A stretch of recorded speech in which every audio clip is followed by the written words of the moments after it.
Greetings, friends and fam. It is I, Lord Wolfshield, and we are back with another episode of the KINØ, a cozy little movie review show for cozy friends. On the KINØ panel today, we have with us not Jenny from the block, but Jenny from the litter box. How are we doing? Good, thanks. Oh man, that's a great name I picked for that. Yes, I love your little channel there. Yeah, thank you. It's Uh, just a baby. and then with us also we have Rebecca as well. Hi there. James is actually taking care of a child, but he's coming back in. Okay. And the wind just blew in. Anna, hello, welcome. Hello, how's everybody doing? Doing well. Thank you for joining. And then with us, we have the guest of honor, Coach Finstock. Welcome. Lord Wolfshield, thank you so much for having me. I'm excited to be here. I've never done a film review before, but I got a passion for this one, and I'm glad that I changed it up and didn't go with Teen Wolf or Wayne's World, because I feel like we'll have some slightly more serious content to discuss as opposed to some of my other favorites. Definitely. Yeah, this one is a bit meatier, so should be fodder for plenty of fun conversation and some spurging about Russian geopolitics and whatnot. Newly relevant. Alrighty. So, Coach, now I've listened to your show Full House for many years now, and I've heard you do many interviews, but I have not ever heard an interview of you. So I would like to try to do that now because I don't know. Have you ever? Done a couple. I went on the Nordic frontier to do that. There was a wonderful show from Australia called Roots of the Right, but those were all over 2 years ago. So it's been a while, but happy to do it. Cool. Yeah. So I'm gonna try my best interview voice and yeah. So, Coach Finstock, tell us a little bit about your history with getting involved with this scene and what led to your show and whatnot. Sure, happy to. I guess I'll go back to the 2010s and starting to come from normie. Well, I guess going back even further, I was once a liberal or a Democrat because I hated George W. Bush. I thought he was a moron, a cowboy. The war in Iraq stunk to high heaven. So I just assumed that the Democrats were the good guys because they opposed the warmongers and the neocons. That lexicon was starting to enter my mind. And then it was really immigration and seeing it firsthand. Living in Northern Virginia, I was sort of oblivious, Mexican immigration south of the border issues was something for Texas or for California. And it wasn't until we moved to Northern Virginia and had a son, our first child, that I started to really pay attention to the demographic impacts, the neighborhoods turning from once quiet, nice, middle class. You could tell it in the architecture and the leafy streets, into essentially barrios and crime and MS-13 gang tattoos showing up everywhere. So around that time that I was saying, hey, something is rotten in the state of Denmark, both parties were conspiring to pass a mass amnesty. So that's when that was sort of my big thunderstruck moment of realizing that there was a duopoly, now they call it the Uniparty, that was conspiring to essentially flood our country with unassimilatable, in many cases hostile, low IQ, maybe hardworking in some cases, of course. But that it was just that I had no sense of the JQ, and then that came later. Reading books. And what year was this when you kind of had that revelation? I think it was late in the Bush years when they were trying to shove amnesty through. It was before Obama. Yep. And interestingly enough, it was Stephen Miller and Jeff Sessions who helped block amnesty back then. And then Obama got into office, and then the anti-white stuff started to really kick off. If you recall, they just unilaterally decreed that all of the DACA babies, as I call them, could stay, which seemed like flagrantly unconstitutional. So I was kind of pulling out my hair at that time at the utter treachery, treason of our elected officials, supposedly sworn in to uphold and defend the Constitution. And lo and behold, that's around the same time that I got on Twitter, that I discovered edgy podcasters and everyone from Spencer to Ramsey Paul to TRS. And slowly but surely, then it was the invasion of Europe, the migrant influx of 2015, that I had another sort of dark epiphany that, it would be one thing if it was just the United States that was getting deliberately flooded. Great Replacement hadn't really entered my lexicon yet, but then I saw they were doing it to Europe too. And that seemed civilizationally and racially suicidal. And then you just have to dig a little bit under the surface to see, why would a people heap up their own funeral pyre, in the words of Enoch Powell. And of course, then that gets to the JQ and all the rest of it. But Russia has long been a fascination of mine. I know we're going to talk about Hunt for Red October in a little bit, but one of my first memories as a kid, I had this big National Geographic political map of the world over my bed, mid 80s, late 80s, maybe. And I remember my dad, after reading me a story one night, pointing out the absolute vast size of the USSR at the time in sort of reverent and slightly scared tones. If you think of the Cuban Missile Crisis, early 60s, everybody's hair was on fire about the prospect of nuclear war, but it heated up again in the 80s very seriously. There was a great film called The Day After about the consequences of global thermonuclear war, and that stuck in my mind. My dad looking up at the map and pointing to the USSR, sort of scared, sort of in wonder, and that started it. And I ended up studying abroad in Russia as a college student. Before that, I went to Kiev on a student exchange program in high school. So I've always been interested. You could call me a Russophile. So you went to Russia when you were in high school? Or no, that'd be Ukraine, right? Ukraine. I went twice in high school, so that was the first country I had ever visited. Talk about babes in Toyland. How did that happen? Yeah. it was the damnedest thing. I grew up in South Jersey, small, middle class, not bad, but not special high school. And they just happened to have this multi-year ongoing student exchange program with a regular gymnasia, as they call it, in Kiev. U.S. our students would go over there for 2 or 3 weeks in the spring, and then Ukrainian students would come over and stay with American families in the fall. So that was absolutely a spectacular, life-changing experience for me.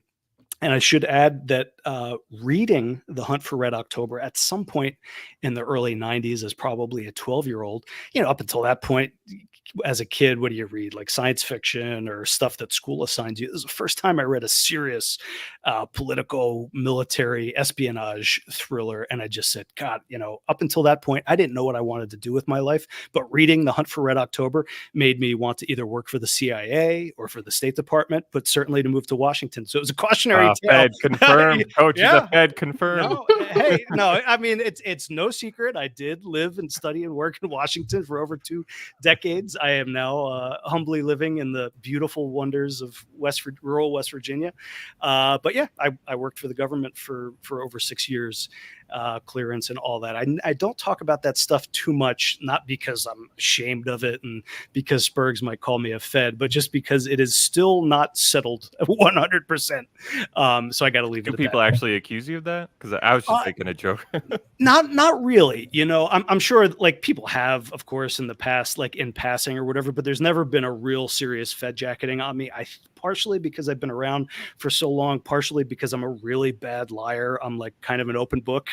So I just like, and there's no skullduggery or anything. I've always been kind of on the edge of, optics and stuff like that, because once you realize who the villain is and who the good guys were in World War II, it's really hard to keep that under your hat and play cutesy with our ideas, right? Yeah, so I think you even talked about like your little bit of Jewish ancestry on your show once. 0.2% only from 23andMe. To clarify, Ancestry came back with not a mention of it. Yeah.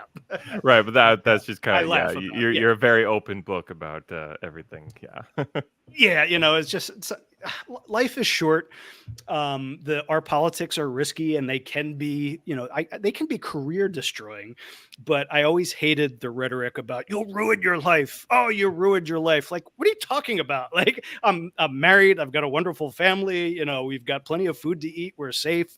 We got tons of friends. And having having that sort of like struggle and the fight and whatever, it gives your life so much more meaning, frankly, than just like just like going to the bar every day. Like, I don't know, like that's not a life to me. Like this, like being in this struggle and having like a purpose is just what gives my life meaning, you know? Yeah. Yeah. Marco Ramius, the Lithuanian subcaptain from Hunt for Red October, he took a gamble and made it through. But it's a richer life to live big. You don't have to live dangerously. But one of my favorite quotes from way back in the day was from Thoreau, and it was something to the effect of, "Say what you have to say, not what you ought. Any truth is better than make believe." And I couldn't just keep my mouth shut about the manifest evils. And frankly, I didn't think of it as genocide at the time, but they are out to destroy every single one of our countries if they can get away with it. That was really, it wasn't just the United States. It was all of Europe. They're doing it to Australia, New Zealand. Ironically, some of those former Soviet states, of course, are the best off demographically. And politically, Poland, Belarus, we can argue about that. And I tend to skew a little bit more pro-Russian than some people are comfortable with, which I totally respect.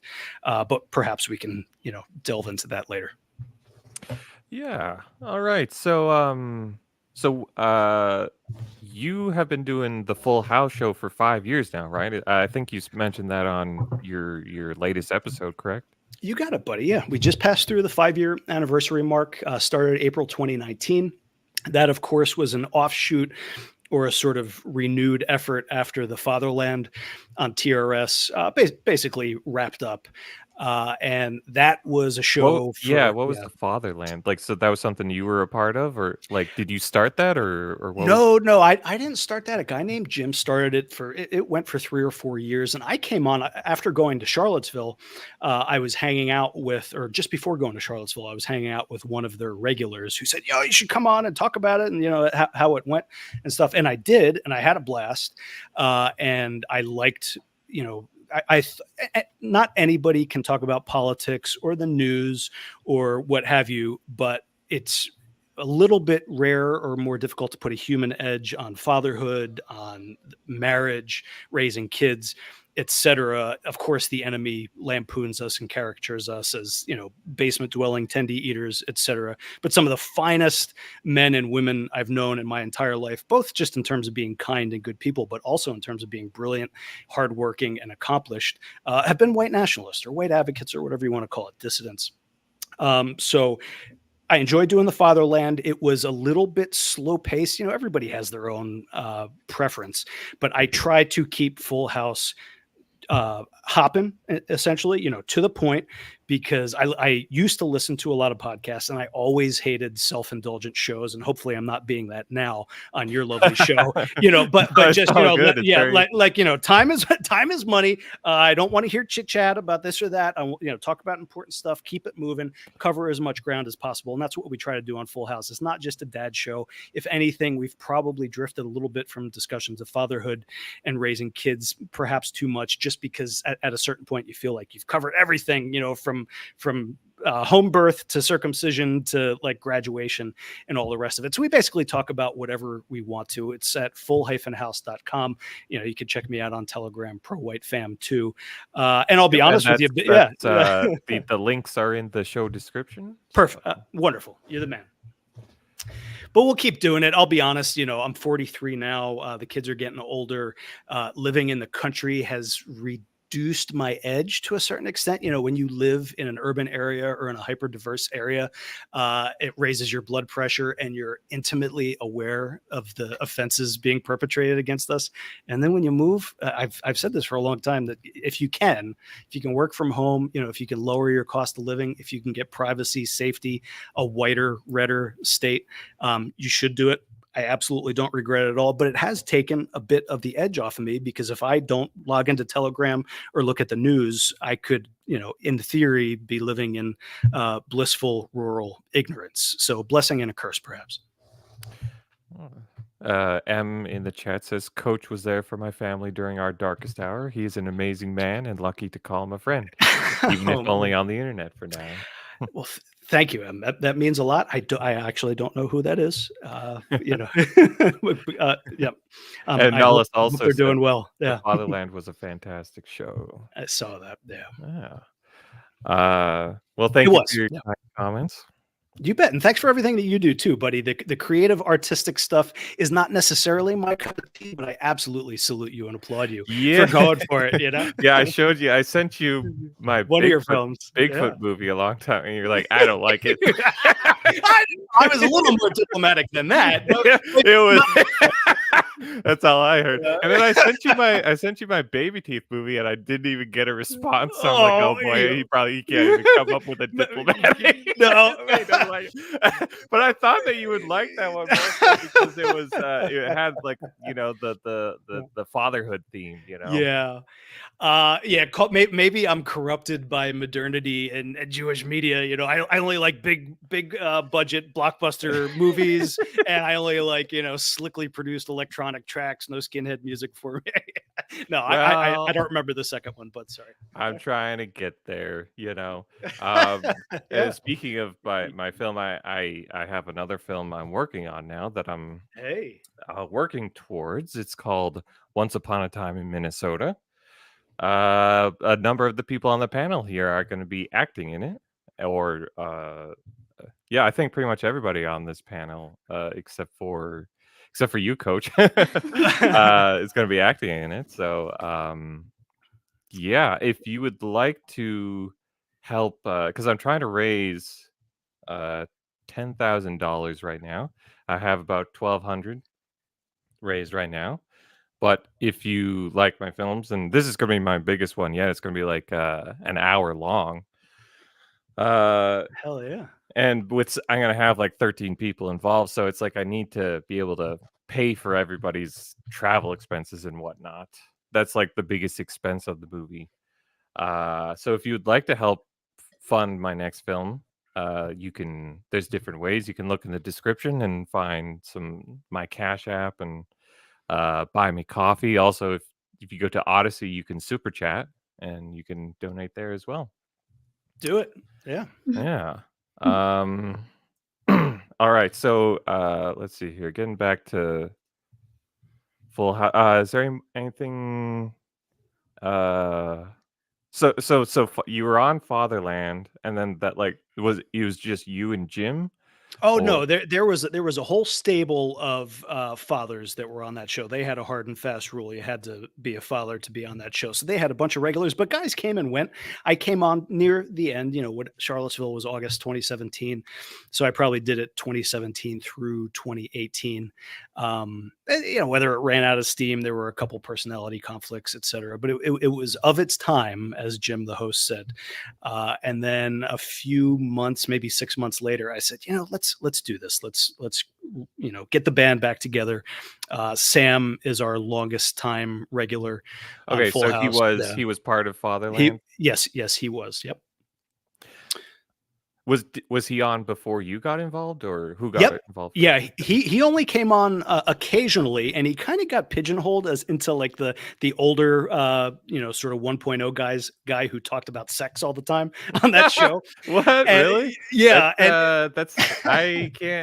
I don't think I've heard of it. No, yeah, he was like a designated hitter, right? They'd bring him in when they needed somebody to talk about boobs and Kama Sutra or something like that. But he was obviously a great guy. He had 7 kids. So I said, Sam, let's make you a regular and not have it just be about sex. And perhaps I'm a little bit uptight about that, but really, Full House, we try to keep our language as clean as possible. certainly no gratuitous profanity. Occasionally, if we slip up, we'll bleep it or we'll let it go in the second half. But I felt strongly because, especially with long family rides and stuff, I always wanted to be able to listen to our content and not have to be segregated into my headphones, right? Something that the whole family could actually listen to, even little kids, without it being too over the line and certainly not grotesque or profanity laced. So that's Full House for you too. We try to keep it clean. We don't always succeed. Sometimes we have a really edgy guest and we'll give a warning up at the top that this one is not family friendly. But yeah, that's our MO. We encourage our audience, whether they're already married with kids, perhaps consider having another one. And most importantly, for the single guys and gals out in the audience to, keep their hopes up, give them some practical advice. Most of our regulars have been out of the dating game for so long that we're actually not competent to talk about the realities of, online apps and the horrors of, but what has happened to both, single white men and women in America and around the world. But our producer is single and constantly dating, still hasn't found the one. So we try to keep it grounded, practical, useful information that runs the gamut. Massive lightning strike right here. That was awesome. But yeah, we try to cover the waterfront. Yeah. How did you get involved with Rollo then? I knew Rollo online, and we've had 3 or 4 producers over the years, and Rollo came on probably 2 years ago, or I just needed a new producer, and somebody said Rollo would be perfect, and he said, "Yep, I'll do it." And he's been our longest running and most competent. We had a spectacular producer in the past who had to leave just due to concerns about just, reputational risk of being in this thing. And I totally respected that. Rollo picked up where he left off, and he's been a rock for us ever since. I give him a lot. He is sort of my whipping boy on the show. It's mostly a meme, but yeah, Rollo is like our slave down in the salt mines. He's worthless. He's no good. He's never going to get married. Well, that's just the long running tradition to treat your your producer like shit. That's, yeah, I've listened to many radio shows, and that's always the thing. You gotta. You know what? It was listening to Stern growing up, where he would totally abuse Stuttering John and Jackie and whoever else. That's probably where I first learned the shtick. Sad but true. Yeah. All right. So, the rest of the KINØ panel, do you guys have anything you want to ask or add or want to join in? Why is it called Full House? Yeah, thank you. Good question. Why is it? Yes, that's very good. Because it's it was a little bit better than Family Matters. At the time, I was thinking of all these things. I was thinking back to everybody has their sort of coming of age decade. Perhaps I was born 81, but really you become conscious late 80s, early 90s. So I was thinking back to TGIF. Friday nights on ABC, when you were too young to go out on Friday nights and party, you're like home with your parents watching Perfect Strangers, Family Matters. I don't know. You guys are probably too young to at least remember that at the time. But Full House was one of them. And it was actually here's a funny little background story. Like kicking around names for the show. And I thought it would be really cool and really wise to name it the Pro Creators. Get it? We're professional creators and we're pro creators. And now I look back. I like that a lot. That's actually, I like shows that have like that sort of double meaning. a little, yeah. And that was the intent, and everybody was like, "Yeah, let's go with that." And then it was actually my wife who just texted me Full House with the Germanic spelling, and I said, "Boom, that's it." Symmetrical. Obviously German in some small part. We don't shy away from glorifying the good old days. So yeah, that's how we came to be known as Full House. So it was Wolfie who came up with that name? Absolutely, 100%. Yeah, nice. Credit where due. Good name, Wolfie. Congrats. I don't know if Pro Creators would have had a 5-year longevity. Probably not. Yeah. All right. So James and Rebecca, you guys got anything you want to say or add? No, I can just identify with a lot of what you're saying, Coach. I was born in the early '80s as well. I'm getting a lot of your references. Gang. TGI Fridays was like Yeah. the best.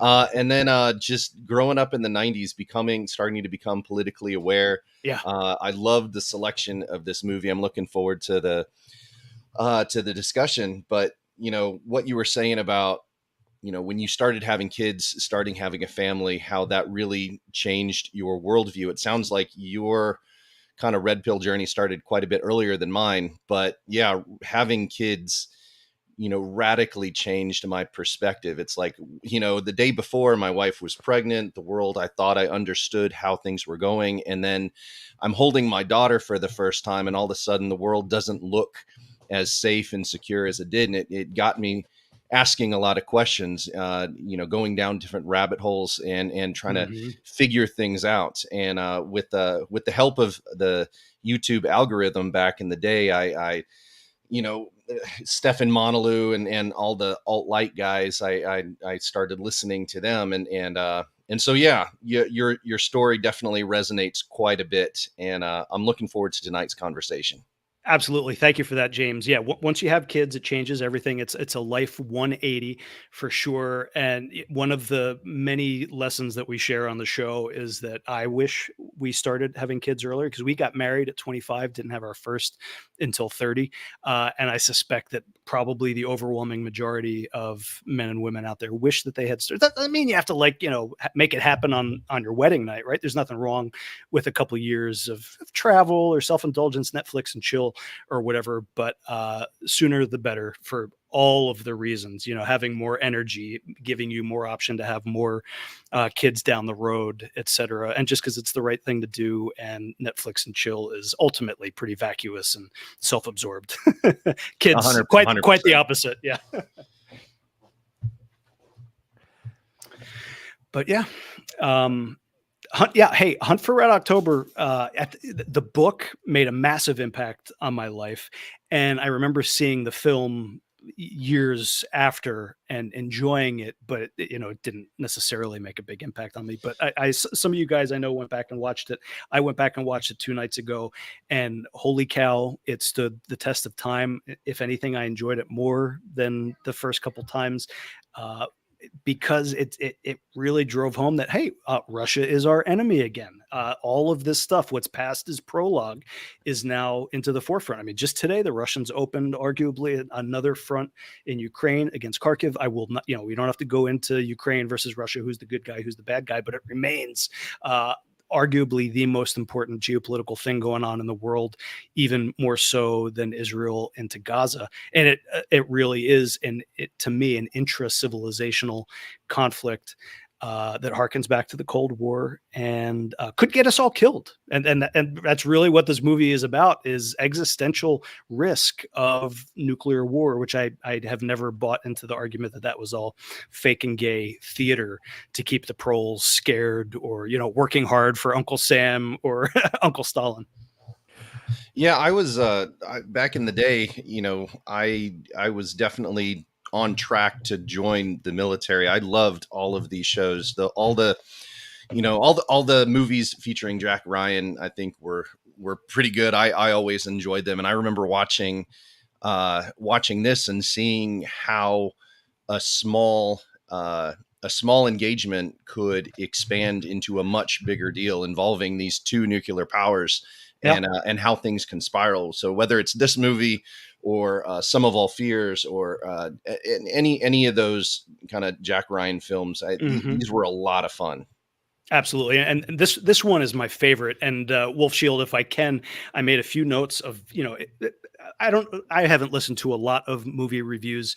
I don't know how interested are people really going to hang their decision to see this film based on what we say or not. I don't know, but I did make some notes of why you should absolutely see this, especially if you haven't already. It is the quintessential political, military, techno Cold War thriller. Like I said, the fate of the planet hangs on the individual decisions of the sub captains, of the National Security Advisor, of the crew, of the KGB. And it's not at all fanciful or, over the top, jump the shark kind of stuff. There was actually a case of a Soviet nuclear sub that went missing in the Pacific. And there still remain some questions as to what exactly happened. Maybe we'll talk about it later because it deviates from the movie review. But this is, truth stranger than fiction, etc. This is an eminently conceivable. Defectors from the Soviet Union have flown fighter jets to the West. I don't know if anyone's ever captained a submarine boat into main inland rivers, but regardless, it's absolutely strategic. The casting is, in my opinion, perfect. Sean Connery. Yeah, go ahead. Yeah, what a fantastic cast! Like just every bit player in it is like fantastic. It was just incredibly stacked cast. From it, like a lot of them hardly had any screen time, but like their screen time did. You really it was very memorable. Like Tim Curry's role. Sure. That was a very strange. That was a very different role for Tim Curry, playing like doctor, this Russian nervous sub. Nelly pencil pusher. Like he had a small part, but it was very memorable. Okay, so I want to. Allison McKevitt has joined us. Hey, welcome, there Allison. she is. Hey, Hey. can you guys hear me? Hi. We can hear you just Hello. fine. Yes, we can. Do I sound shitty? I'm just on my headphones. A little bit, but you sound fine. Oh, okay, my bad. It's not like perfect sound, but it sounds good. Cool. Yeah. All right. How's everybody doing? Great. We are Yeah. great. That's Happy to be great. here. Yeah. Is Coach in here languishing with all the women? I think so. He was very angry, and he was like threatening to quit the show and quit everything, because there was like women involved. All these women on a whole show. I don't know if my T levels are growing or shrinking. But, yeah. No, it's a nice change of pace. She just disappeared. Oh no, she I got. can't believe you did this to her. Now we're balanced, right? Oh no. Okay, there we go. Oh, no. Outnumbered by the women Oh, again. it's a taco fest. Okay. Ew! That's disgusting. Oh my god, I'm Not such a offended. boomer. I just left the whole show and had to come back. That's all right. Anna was asking, can people hear me? Okay. Can you talk, Anna? Yeah. Okay. Testing. No, yeah, you're good. We can Okay, hear you. good. Clear. I don't have any headphones, so just Oh, making sure. you All don't have good. any headphones? Wait, what? So. Okay. I was scrambling for them the last 5 minutes. I said, screw it, open mic, whatever. Fair enough. Okay, so let's go through the panel, see what people thought about the movie. Let's start. I'll start with Allison since she's joined us, and she hasn't got a chance to talk too much. You want my opinion on the movie? Yes. Well, I actually turned it off and watched Braveheart instead. Oh so- no! Can't I handle was the gonna truth. ask- Day. I was gonna ask, how was Braveheart last night? Then I thought, oh wait, I would like be exposed. I heard that shit. It was Sean Connery and Sam Neill's Russian that turned her off. That was one of the very negative parts of the film. They're Russian. Not that I'm remotely fluent, but it was so bad. Oh. Yeah. How far did you get into it, Allison? Do you really want to know? Did you even start it? So you say you quit it. Does that mean you Trying to you didn't even- upsell the movie here. Did you watch the first 10 minutes and read the rest on Wikipedia? I watched about 97 seconds No. and then was feeling anti-English. So, sometimes I feel the that. mood just takes over Shit. and there's nothing you can do. Okay. Anna, let me guess, you didn't watch it and read the Wikipedia too. I watched a little more than 97 seconds. It was more like, I don't know, 100 or I mean, 100 seconds. man. Wolf Shield, mute everybody else and just you, me, and James will talk about the movie. Come on. I'm the overachiever. What kind of operation you're running here? Well, This is a I fantastic told movie. you. This is like the height of I told you half the panel Cold War doesn't bother movies. How are watching you not enjoying it? Hey, I I'm always just watch not the having a movies. cozy little time. Okay, Jenny is a I'm putting consummate us on There professional she is. All that right. always watches the movie. She's a queen. and Yeah. I love that she actually like puts in the effort. Thank you so much for watching it. What were your Yeah. thoughts? Okay, I finished it 2 hours before the stream, so Which it's is all a kind of a fresh. record, really, because usually Yeah, you I know. finish the movie You like usually finish literally 10 like minutes a few before. 10 minutes before the show starts. Yeah. So yeah, I watched it and I hated their accents so much. Why was the Russian ship Scottish and English? Why? Why? It bothered me so much. And it's not really a for me movie. You know, I like my baby cartoons. She As Same. loves well. her baby Same. cartoons, so this is definitely So like way Disney out of movie. her wheelhouse. yeah. It yeah, like I was telling you, Sheila, I like the parts where it would get so dark I couldn't see anything and know what was going on whatsoever. It just had the spooky music, and I'm like, oh man, water things are happening. Oh Yeah, man. you watch it on your phone. Oh Like, yeah, I oh got my god, things these to do. Oh, Like, jeez. oh ruined Lord, her first this is 3 what a hours. disaster, Coach. I Oh my God. heard you got, because I think some of your panel tried to watch it on Telegram and it didn't have the Russian subtitles on it, so they were missing on that. Yes. And Yep. I started with that version, and I said no, I'm springing. It's $350 on Amazon or $450 if you want to get Ultra HD or whatever. Which is what I did, yeah. There you go. You're And like you're- subtitles, I need subtitles. Like I know. can't like you miss half of what's going on in a movie really if Oh, you don't have for- subtitles Yes. for Yes, sure. this is true. This is true. I've seen the Mhm. movie so many times. I just remembered what they said. Yeah, We it's watched cold. the on. Telegram Allegedly, version. we don't know with the, for sure. yeah, we watched the Telegram version with the kids because apparently it's rated PG. Even though like there's shooting and they shoot some guy in the chest and they murder the political guy, and so it's I think they were reducing the rating of the movie to get more people to watch the propaganda, which is a good move, but Yep. but also they transitioned to English like relatively early in the movie.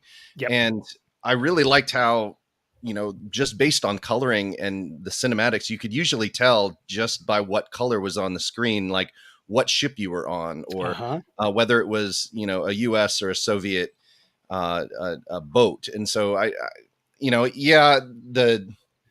definitely agree that See, I think everybody just needed to have this drawing, this map of explaining everything that Coach did. To explain Well, that you would have understood I the would movie love an perfectly if you would have explanation had of this. Sure. James makes a couple good points there too, in that there is zero pause in this film. There's no romance. Jack Ryan's married, of course, played by Alec Baldwin, who originally they wanted Kevin Costner to be Jack Ryan, but he was doing Dances with Wolves at the time, and they wanted Harrison Ford, but he was doing something else. So they actually got a likable, young, handsome Alec Baldwin. I think most of the audience will probably think of him as like the fat, blustery guy from 30 it's Rock, very, right? very strange to see I was him. gonna say, Like, did they know that guy killed someone? that was my first thought. Yeah, what did you yeah. say? Did they what? That's where he learned how to do it. Did He shoot killed. someone? Yeah, he shot that KGB officer on the submarine, and that's where he learned how to do it on the set of that Oh. two-bit Western. Yeah. And there's virtually no diversity too, James, right? It's nearly a 100% white Except for cast. and James Earl Jones, he's essentially Briefly. white. Yeah, you got Mufasa, and then you got the guy with the headphones on, and that's The the autistic, diversity there. the autistic black sonar guy, nerd. Yeah, He's a good character though. I liked him. yeah, Jonesy. Yeah, and James Earl Jones was great in it also. It was just perfect cast. Like everybody was really fantastic in it. Scott Glenn too. He's not Oh a my God, famous Scott actor. Glenn. The captain of the USS Dallas. Burt What an Mancuso. underrated Tour actor! de Like what force. underused, underrated actor. I love Scott Glenn is great. Like yeah, he doesn't get enough recognition. I think.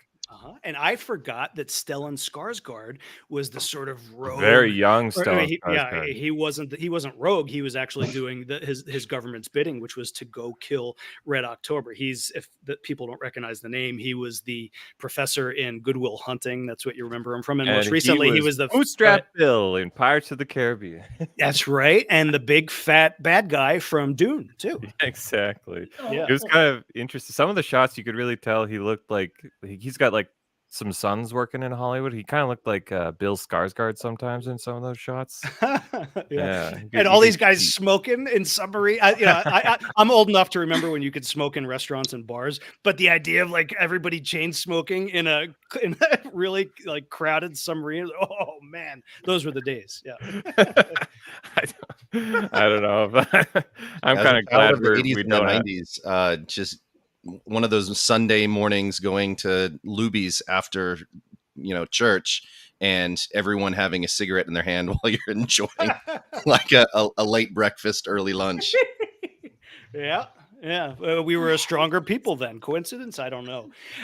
One other thing I wanted to mention here was that this was a legit blockbuster at the time. It was a 30 million budget for this film, which was a lot of money. It shows. It's visually spectacular. The special effects are not hokey. Yeah. It's crazy to think that this was a blockbuster because it's such an intelligent film.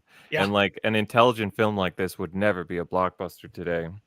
Yeah, it's not entirely easy to follow. You could argue that maybe there's a couple plot holes in there, but it made over 200 million. It's one of the best Cold War films ever. I looked at a couple reviews, and it was easily in the top 10 in almost everybody's Would you say rating. would you say this is better, or would you?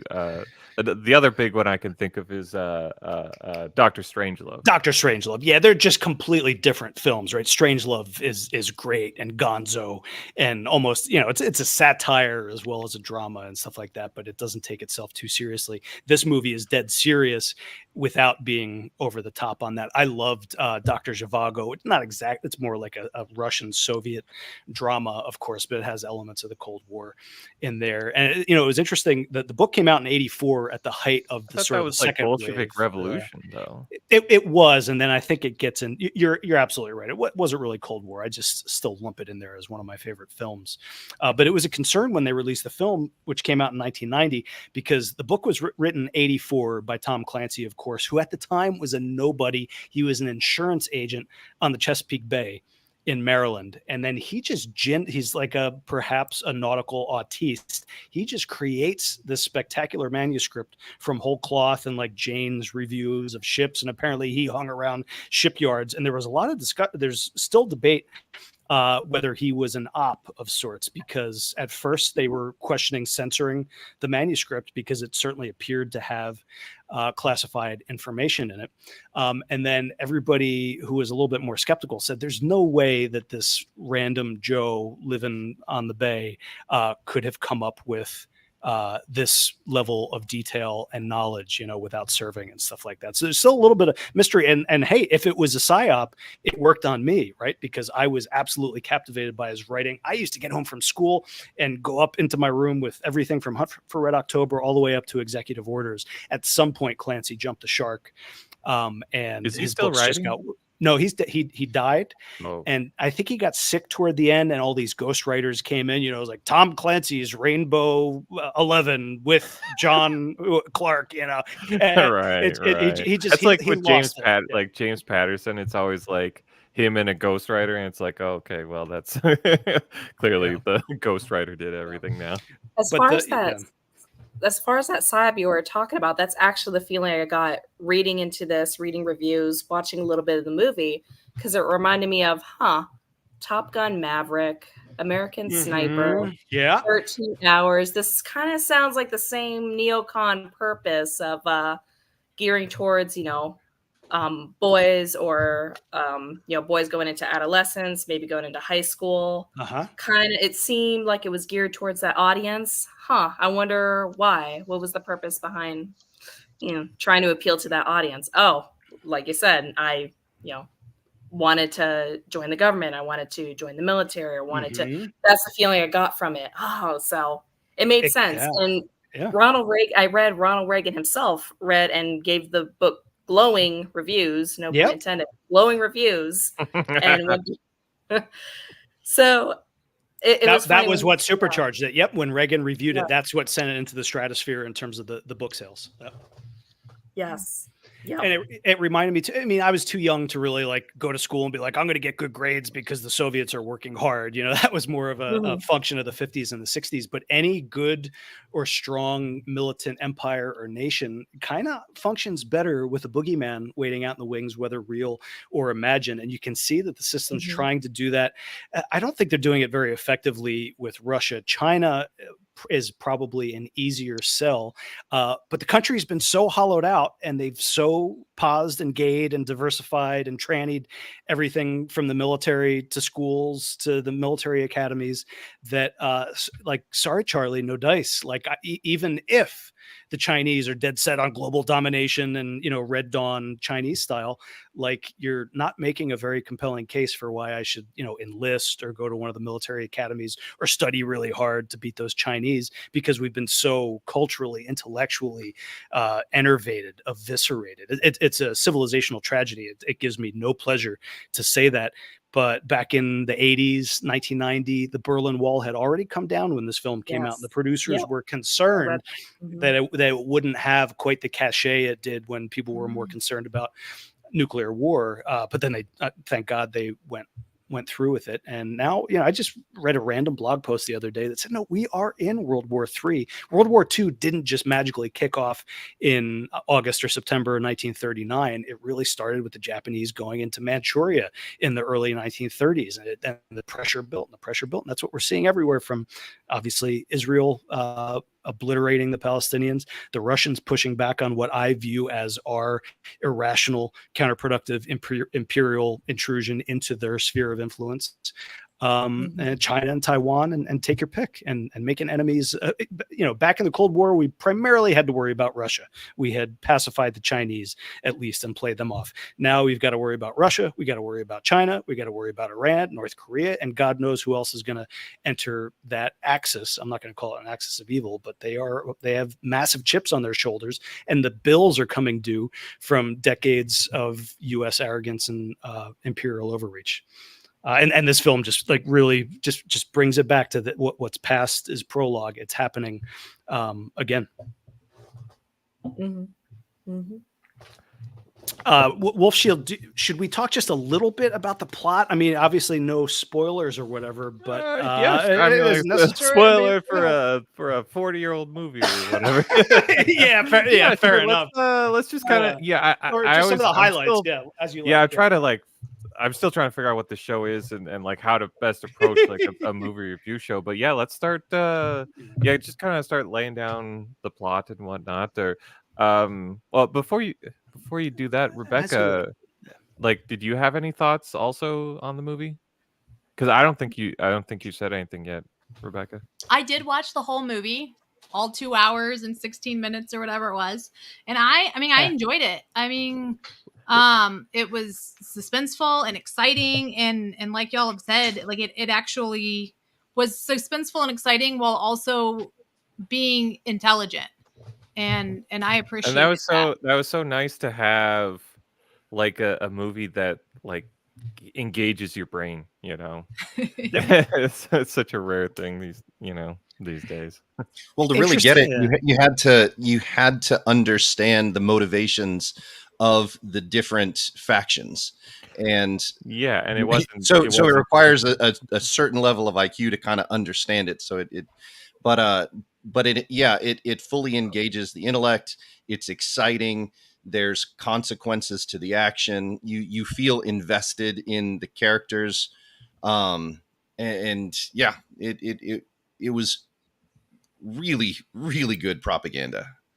For sure. One of the themes I think that's arguably most important. There's a couple themes I wanted to talk about that I maybe didn't appreciate back in the day, but I did on rewatching it. And the thought comes to my mind, maybe this is a man's film. It sounds like the majority of the women on the show, Rebecca, of course, is a fine respecter of good cinema. Some of the no, but you know, there's no There's nothing warm and fuzzy about it. Like, Jack Ryan's daughter is like in the beginning and then at the very end to tie it together. But mostly, Yeah, it I is think she's like shot out of the a only cannon. whammon in it is like the daughter for 3 seconons, right? Yeah, is that even his Based. wife at the No. beginning? She's like, "You're gonna be late for your flight." He's like, "All right, later," and then he's just off on the Wild Blue Yonder adventure. So long, bitch. Yeah, Get out of right, here. yeah. But and this is probably what appealed to me at the time, because Jack Ryan he's a CIA analyst, he's a naval history writer, he's temporarily stationed in London, and he gets presented with this intelligence that the Soviet Union has a new submarine with a radically silent propulsion system that would enable it to get past our ships, our submarines, our sonar buoys under subsea, above sea, and essentially park itself off the East Coast and potentially be an undetected first strike. There's the nuclear triad, which is nuclear submarines launching missiles, there's long-range bombers launching missiles, and then there's ICBMs, the sort of land-based missiles that both the United States and the Soviet Union were deathly concerned about bilaterally throughout the Cold War. And this would have changed the game. So Jack Ryan, just like, I think the British intelligence gives him the intelligence, then he hops on a plane to Washington, but he is just an analyst. He's like, I'm just the messenger boy, right? He goes to see his buddy at the shipyard. And there's a really poignant scene there where it might even be the actor from Howard the Duck. He's got red hair, maybe the principal from Howard Ferris Jeffrey Bueller. Jones, who played that guy. Okay. Who's like in jail for being a pedophile. Oh, jeez. Oh yeah, he looks like, if you remember the principal from Ferris Bueller. I didn't check to see what else he was in, but he's sitting there and he said, when I was a boy, where is it here? My daddy sat me down and we built a bomb shelter in our backyard, and he's like, that ship is made to be able to launch hundreds of missiles, and we wouldn't even get out of bed before we knew it. So that's what kicks everything off. But Jack Ryan unwittingly launches himself into this whole drama, because once he raises his theory that the Russians basically say, we lost a submarine, and they give the United States government the impression that Marco Ramius, the Lithuanian captain, he's sort of the alpha dog of the Soviet submarine force, has gone rogue and might actually be trying to start World War III. When Jack Ryan, through his sort of esoteric knowledge of the captain and various details, he's the only one who thinks that he may actually be trying to defect to the United States. And there's this great scene in some National Security Council boardroom where he just like all the generals and whatnot are bickering, and he just slams the table, son of a bitch. Right, yeah, and then it just goes silent. When I watched this as a kid, and and like once it got to that part where they started talking about defecting, like I didn't know what I watched it by myself, like when I was a young teenager, and Sure. I had no idea what defecting means. And I didn't really understand the political subtext of everything going on. And so the rest of I was like, I'm like, okay, so he's gonna try to blow up Sean Connery's trying to blow up America or whatever. And then it just I assumed that defecting meant he's gonna blow up America. And so the rest of the movie they keep saying defecting and everything, but that nothing made sense. Why is everybody try to be nice to him if he's trying to blow up America? That's I funny. could not understand. Not irrational too, right? Like he went defective, maybe. Yeah, like his brain was defecting from reason. Yeah. So it's enjoyable to rewatch this and actually understand the the story now.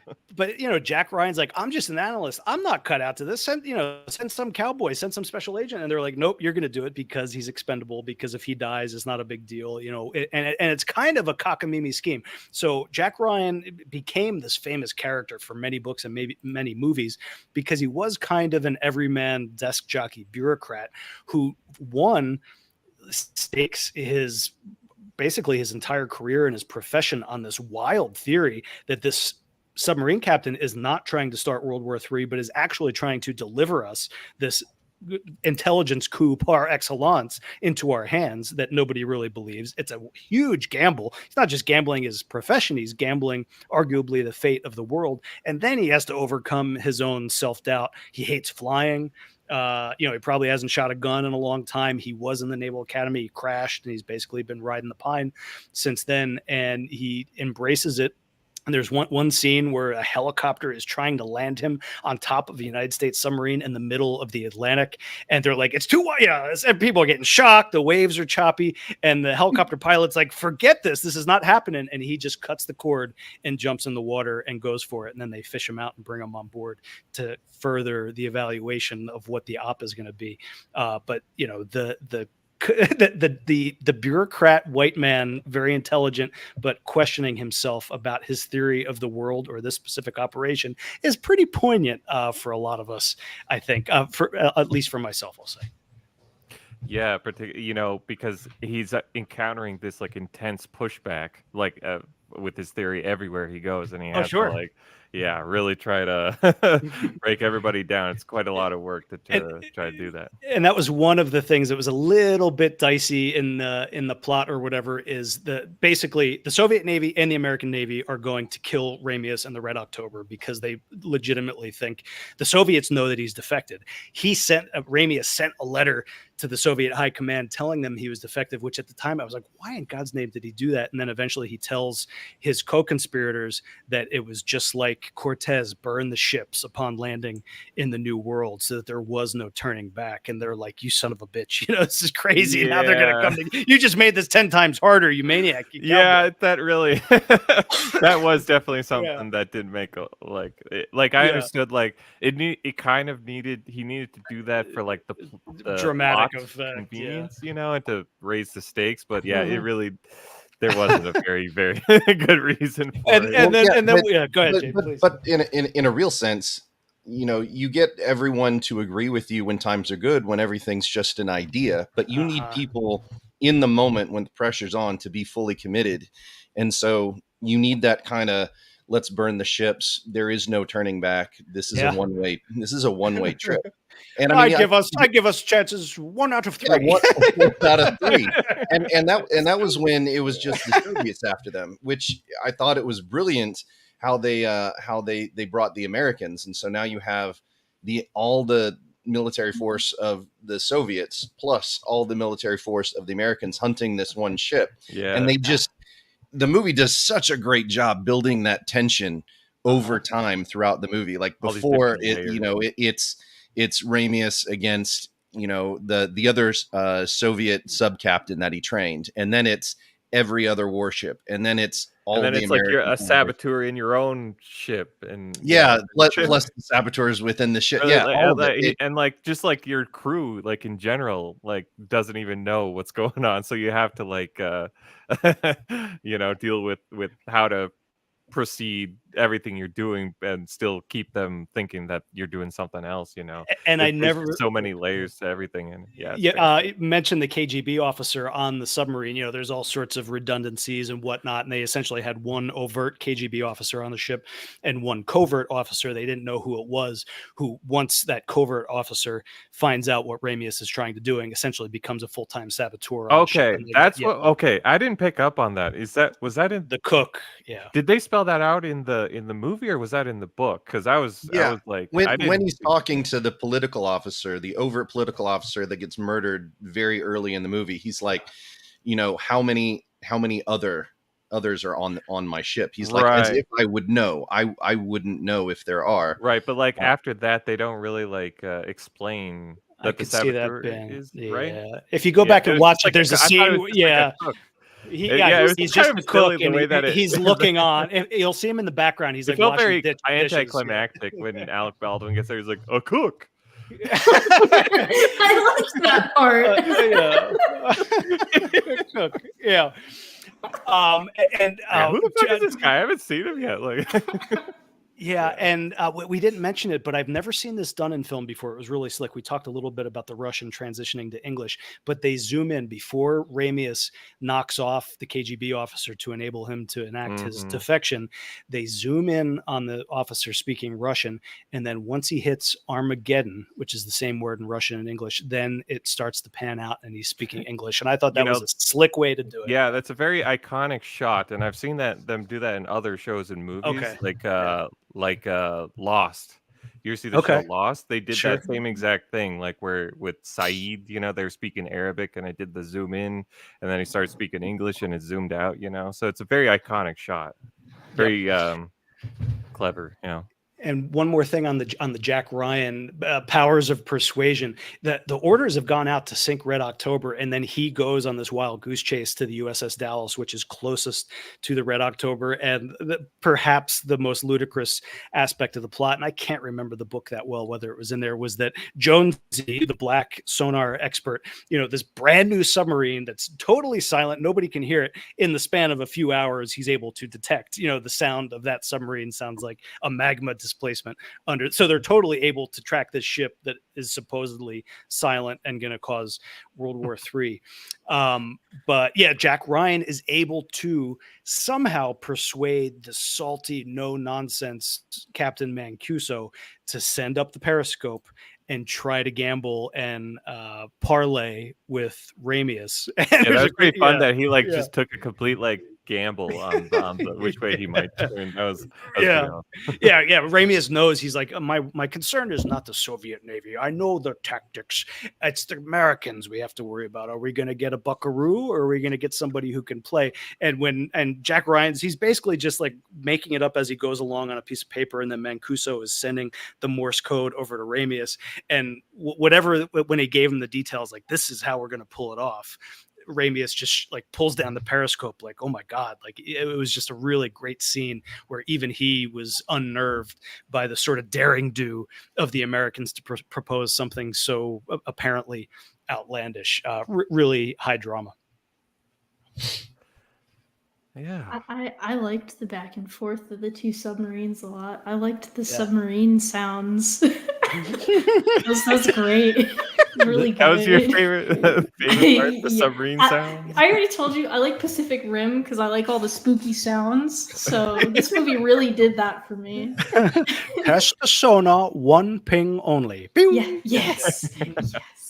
Also, isn't it a thing that you're not supposed to shoot off anything in a submarine? They were kind of going gung ho with it. Yeah, they were fucking losing it in there. He's like, things do not react kindly. Yes. And then Alec Baldwin's crawling away, and he's like, he does, of course. Yeah. The things in here don't react well to bullets. Yeah, like me. That was good. That was fun. The salty. But I really didn't like that they killed off Sam Neill. I felt that was completely unnecessary. Oh, that was heartbreaking. Yeah, he should have made it to Montana. Cinematic history. Yeah, that was one of the other themes I wanted to talk about, guys. Was the motivations. Now, in the book, Ramius's wife, I believe, was perhaps killed or sickened through Soviet skullduggery, and that was maybe he was bitter about her death, and that caused him to defect. But the movie and Sam Neill, it's touching as well as being shallow. And Sam Neill, who's he's second in command, he's clearly a brilliant submariner, he's a high-ranking Soviet official. And he basically is like, yeah, I want to go to Montana and find a fat wife and raise rabbits and be a snowbird down in Arizona. I was like, what? You're committing treason and risking your life just on an American film concept. Maybe Montana back then, but can you imagine somebody gambling to defect and commit treason to live in diversity land? And I was thinking these days, I feel like it's more people are more likely to try to defect to Russia from America. Oh yeah, no, 100%. Yeah. I mean, from Ramius' point of view, I mean, I think you have to have some kind of life-changing, life-shattering event for you to start questioning really fundamental things. I'm sure, he was a committed Soviet, military man, from the time he was young all the way up until, his wife died. And so he has this higher reason for defecting. And then, they also have to throw in the, American consumerism, pickup truck, Bingo. wife with big tits. Maybe I'll need two of them kind of a deal. He doesn't even mention having kids, right? He just wants big boobies and rabbit meat that she cooks for him. That's right. I want stuff. And Country so, music. country music.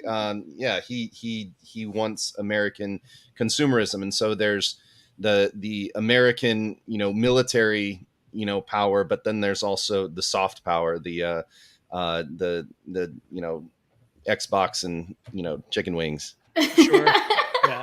And to be fair, there's one, Ramius, ostensibly his motivation is he thinks that the submarine was built to start World War III, to be that first strike decapitation capable machine. But then later on in the film, he goes full boomer too, where he's like, I would like to fish. He just wants to grill.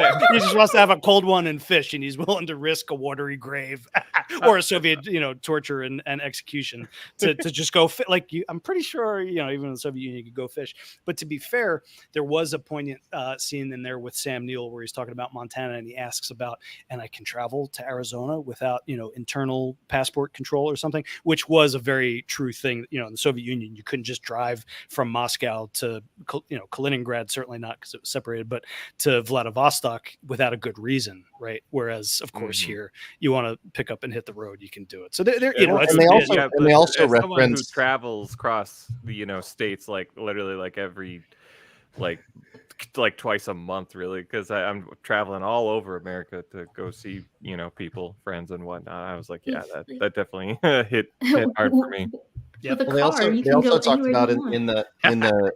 the mission they were gonna that Ramius tells the crew that they're going to do in the beginning, that they're just going to sit off the coast and listen to American rock and roll before going on to Havana. So that's right. Yeah, there's rock and roll. There's no papers. There's thick Latinas to salve the crew, right? Yeah. That's how we'll get them to chill out. Yeah. Well, and so it they compare and contrast the overwhelming, burdensome nature of having the political person on the boat, having the KGB spy on the boat, needing papers to travel all across the Soviet Union, with American freedom, rock and roll, rabbits in Montana. So it like the propaganda was, it was done well. It didn't. Well, I think it rang true. It didn't turn the at the stomach, time, eating it. And it probably reflected, it absolutely accurately reflected a different time in the American national security apparatus, where almost everyone was a hyper patriotic, competent, straight white man. James Earl Jones and Jonesy aside, they were Fred Thompson. Yeah, but I don't think they were diversity hires back in the day, really. Yeah, I mean, maybe it existed to a certain extent, but in terms of outreach or whatever, but less so than now, anyway. Yeah, Fred Thompson does a great job as the salty, commander of the fleet, essentially, who thinks that he's a little bit crazy, but he's willing to gamble on it too. There's a lot of really nice, subtle, just moments in the film that aren't necessarily like that significant, but they're just perfectly acted. There's a wonderful national security advisor, I forget his name, who's got a smooth Southern drawl. At one point, he's talking to Jack, getting him to go on the mission, and he says, "Look, I'm a politician, which means I'm a cheat and a liar. And when I'm not kissing babies, I'm stealing the lollipops." It's just like slick as whale shit, essentially. And the way he delivered that. Yeah, it's so honest, brutally honest. And he's just like, yeah, you're just like, you were just yeah, let's be straight here. You're disposable. That's the only reason why I'm thinking realistic, etc. Another scene I loved is when before Ramius's letter is opened in Moscow, some Soviet high-ranking officer, he's walking into the office. He's an old guy, and everybody's like, "Доброе утро, comrade." And yeah, sort of reflected the ennui, or perhaps a little bit of fatigue in late-stage Soviet Union with the officialness of everything. And then when he opens the letter to realize what his dear friend Marco Ramius is about to do, he spills his tea on the table. It's a great little bit of visual representation of like building up the tension and having this kind of dramatic moment. Absolutely. Yeah. Sam Neill never makes it to Montana. The good guys win. And there's even, at the very end, well, I guess that's a spoiler, but at the very end, when Jack Ryan, Baldwin and Connery are looking out the con of at the top of the submarine. Sorry for the lingo failure there. And there's just the moonlight, and they're sailing up the river, and they're sort of kicking it. Maybe I was reading too much into it, but there was a little bit of transcontinental white alpha brotherly solidarity there that I personally wish could be rejuvenated. It's probably a bridge too far at this point. Those bridges are burned. But what could have been, that was the very end of the 19. The Soviet Union collapsed in 1991. By 1990, they were already pulling out of Eastern Europe. The Berlin Wall had fell, and it reflected, I think, a great bit of optimism. I mean, that was, one of the crowning achievements of the United States was winning the Cold War. All the other stuff aside, that was a monumental military, political, economic struggle. And here you have the Soviet captain and the American CIA guy just sort of sailing up a river in Maine after pulling off the dramatic coup of the century, perhaps, at least for American intelligence. It's a touching scene to close out the film.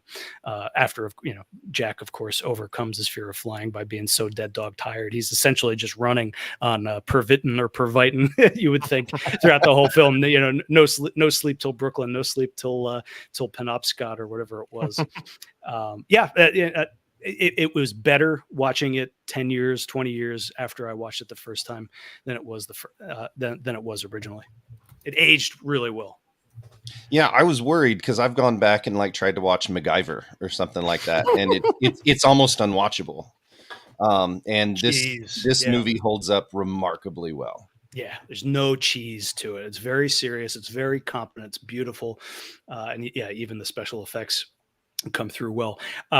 Wolf Shield, I wanted to mention, if I could, the one historical analog to this. There's a documentary for free. I forget where I saw it, but there was a Soviet submarine named K-129. You can find it on Wikipedia and stuff. 1968. It was sent into the Pacific in the area of Hawaii to conduct some sort of drills. We don't know exactly what it was, missile drills, reconnaissance, etc. But essentially it went to the bottom of the sea. And the Soviets went out to try to find it, could not find it. The Americans were like, what the hell something's going on. They're looking for something. They must have lost a sub. So then the Americans end up finding it way closer to Hawaii than it was supposed to be. There's like an oil slick and it has radioactive materials or qualities. So the CIA basically gets tasked with not just finding the submarine 5 miles down, something like that, but pulling it up to the surface. And they hire Howard Hughes to create a boat that is on the surface looks like some sort of subsea harvester of magnesium, like minerals or something like that. That's the cover story. When in reality, it's this massive ship with a sort of hollow core that built a giant claw to go down to the bottom of the sea, grab this sub and bring it to the surface because they wanted to have the codes. They wanted to see what the nukes were, all that. I mean, virtually an intelligence coup on par with Red October minus the silent drive. And supposedly they pulled up the sub and then part of it broke off and dropped to the bottom of the sea. But this is all 100% true. They recovered part of the sub at least, and the bodies of some Soviet sailors, and they actually gave them a dignified burial at sea, filmed it with a Russian speaker there. And then it was either toward the end of the Cold War or after that we delivered the footage of our respectful subsea interring of these sailors to the Russian government to sort of bring closure to it. Fascinating story. Huh. How many years after they did that did they actually send that video? So the sub went down in 68. The Glomar Explorer was in effect in 74, and then the story broke in 1975. I missed how it got leaked, whether somebody leaked it or it was just so ludicrous that somebody found out. And so that was when they brought up, again, probably at least part of the sub, maybe all of it, and they said that they lost some of it to keep it secret. But I believe it was not until the end of the Cold War when we turned over literally like a VHS tape. I don't know how you'd do it today, but they were like, here, we just want you to know that we, buried the remains at sea respectfully in the spirit of, perhaps being actual, if not allies, at least not enemies back in the halcyon days of the post-Cold War era. K-129, look that up. It's a fascinating story. Well, and then there's, there's other defection stories. There's other stories of equipment getting, where it shouldn't. So I think a lot of people know about the Russian pilot of a MiG that flew to the United States, but even George W. Bush early in his presidency, there was I forget the name of the aircraft, but it was basically a spy aircraft, a listening aircraft off the coast of China. Yeah. And Chinese were getting pissed off that we kept flying planes really, really close to their airspace. There was a midair collision. Yep. And man, I got to tell you, I was surprised they didn't like ditch in the water or whatever, but they landed on a Chinese Hainan. Yeah. And didn't the Chinese like send back the plane in pieces or something like that? You're like, yeah, we got your plane. We'll return it. It was a massive it was a massive happening very early pre 9/11 in the Bush administration. The Chinese were like, no, F you, you're not getting your plane back. Sorry, it crash landed on our territory. The pilots, I think, said that they destroyed or self-destructed the sensitive communications cryptography stuff. But you're absolutely right that the Chinese took that thing apart inch by inch and sent it back in pieces. Here you go. Yeah, I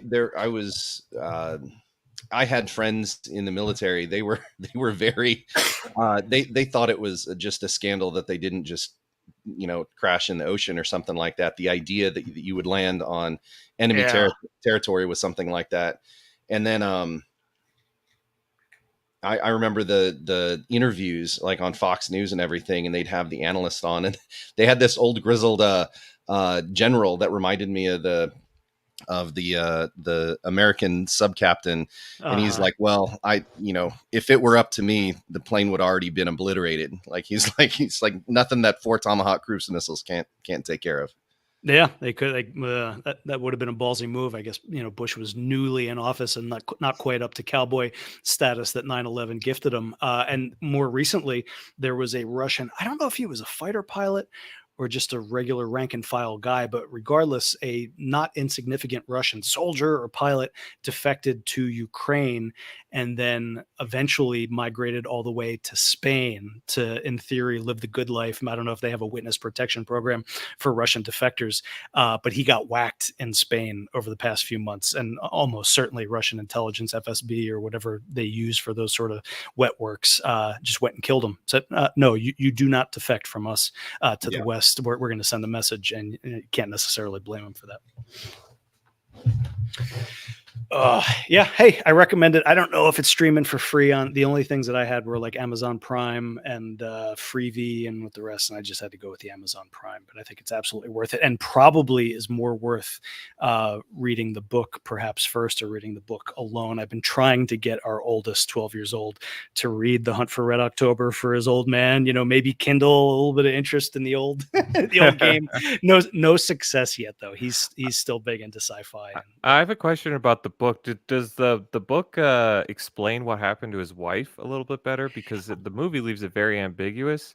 Right. I got the feeling that it was almost like there was some sort of like revenge type thing for what happened to his wife, but they don't explain what happens to his wife. Exactly. It's ambiguous in the film. Ryan somehow remembers that it's the anniversary of his wife's death, the date that he set sail from Murmansk in the north, to start his journey of defection. In the book, I think I remember there being some sort of, whether she ran afoul of the Soviet authorities or whether she was poisoned by, working in a mine or something like that. But I believe that his wife's death was absolutely the primary driver for Ramius to do it. And the other thing too is that the rank and file on the sub are totally oblivious. They're kind of treated like proles, and it's really maybe half a dozen, the engineer, the second in command, the sonar operator, etc. He needed 6 or 7 men to be in on the plot, and then just sell a pack of lies to the rest of the sailors who they are able to successfully get off the submarine to go back to Mother Russia. His intent was not to keep them captive or say, by the way, yes, you are going to defect to the United States with me. It was just him and a small band that decided to commit treason to go to the West for their, Ramius's wife aside. Yeah, just Montana fat bitches pick up trucks and raising rabbits. That's if you look under the hood, it's like a little dubious there, but maybe that's good enough in the American mind. That's all it takes to seduce somebody to come this way. I was gonna say, I looked it up. The wife died of she had ovarian cancer, and there was an incompetent doctor, and so he was deeply affected by that. And the doctor was the son of somebody important, so the doctor could not be punished. Good So I for guess you, that pissed him Jenny. off. Thank you. Yes. Yeah. There you go. Soviet incompetence. And they did have a massive problem.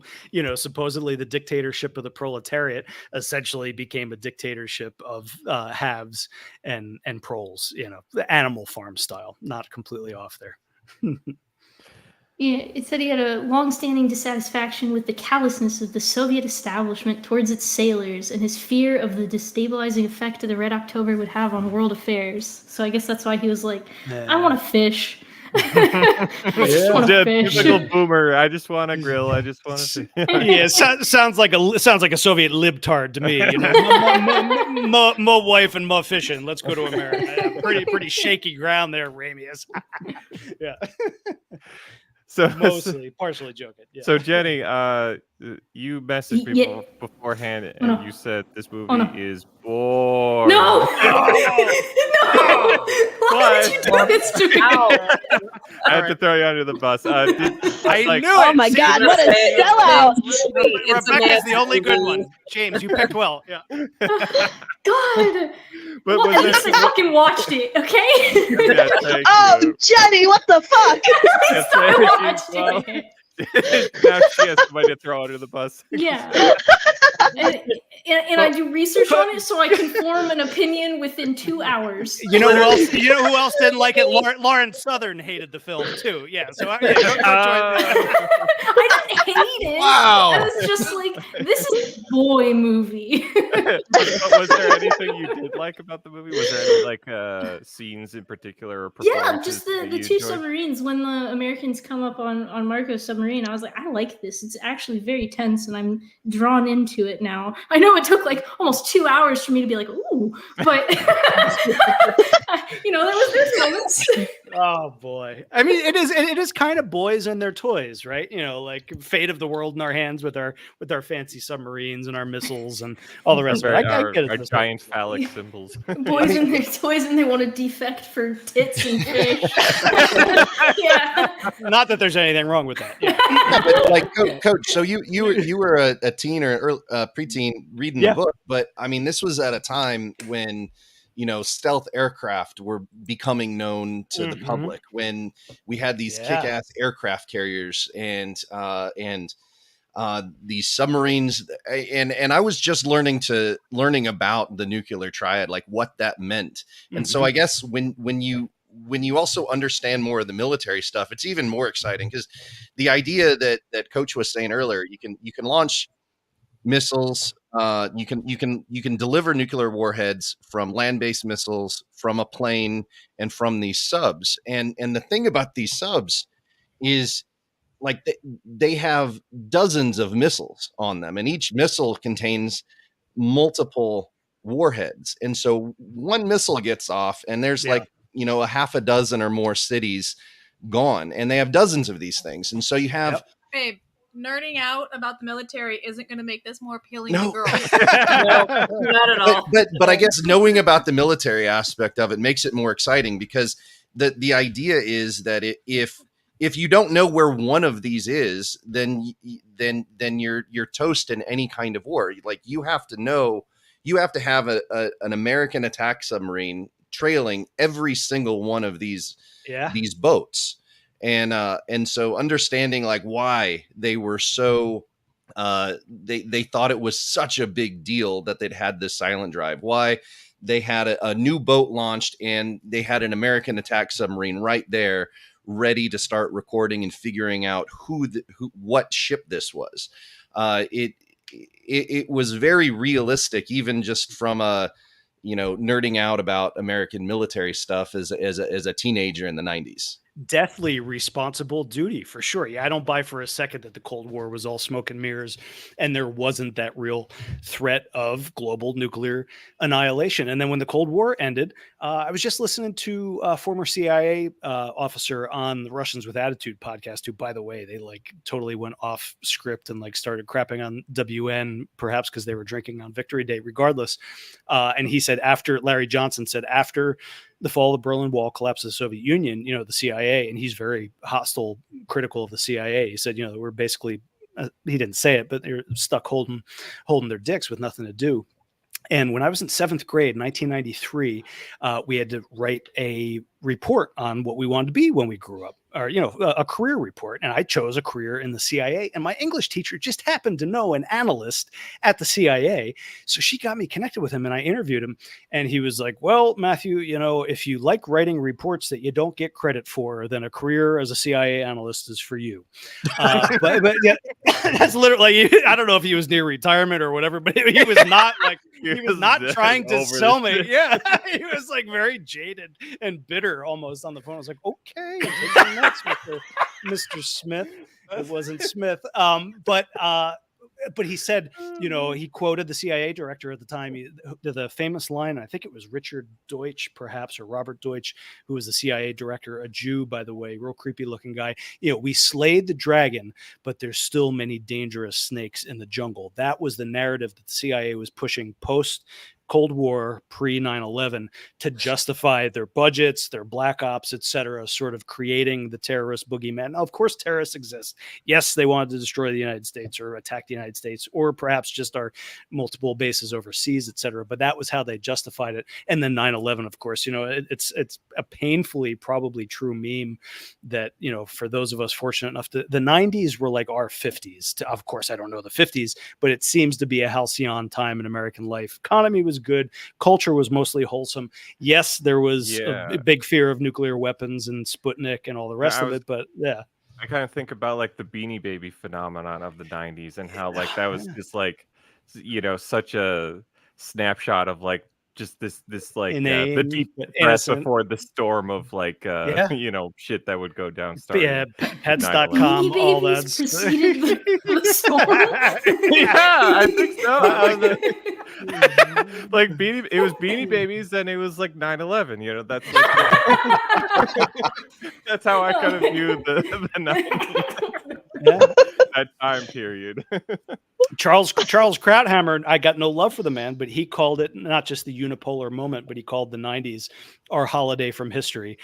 Bill Clinton, grunge music. I remember it crystal clear, and it was a relatively carefree time to grow up as a young person in America. And I strongly doubt we'll ever get back that sort of naive innocence, for sure. Obviously, all the stuff was getting put in motion already.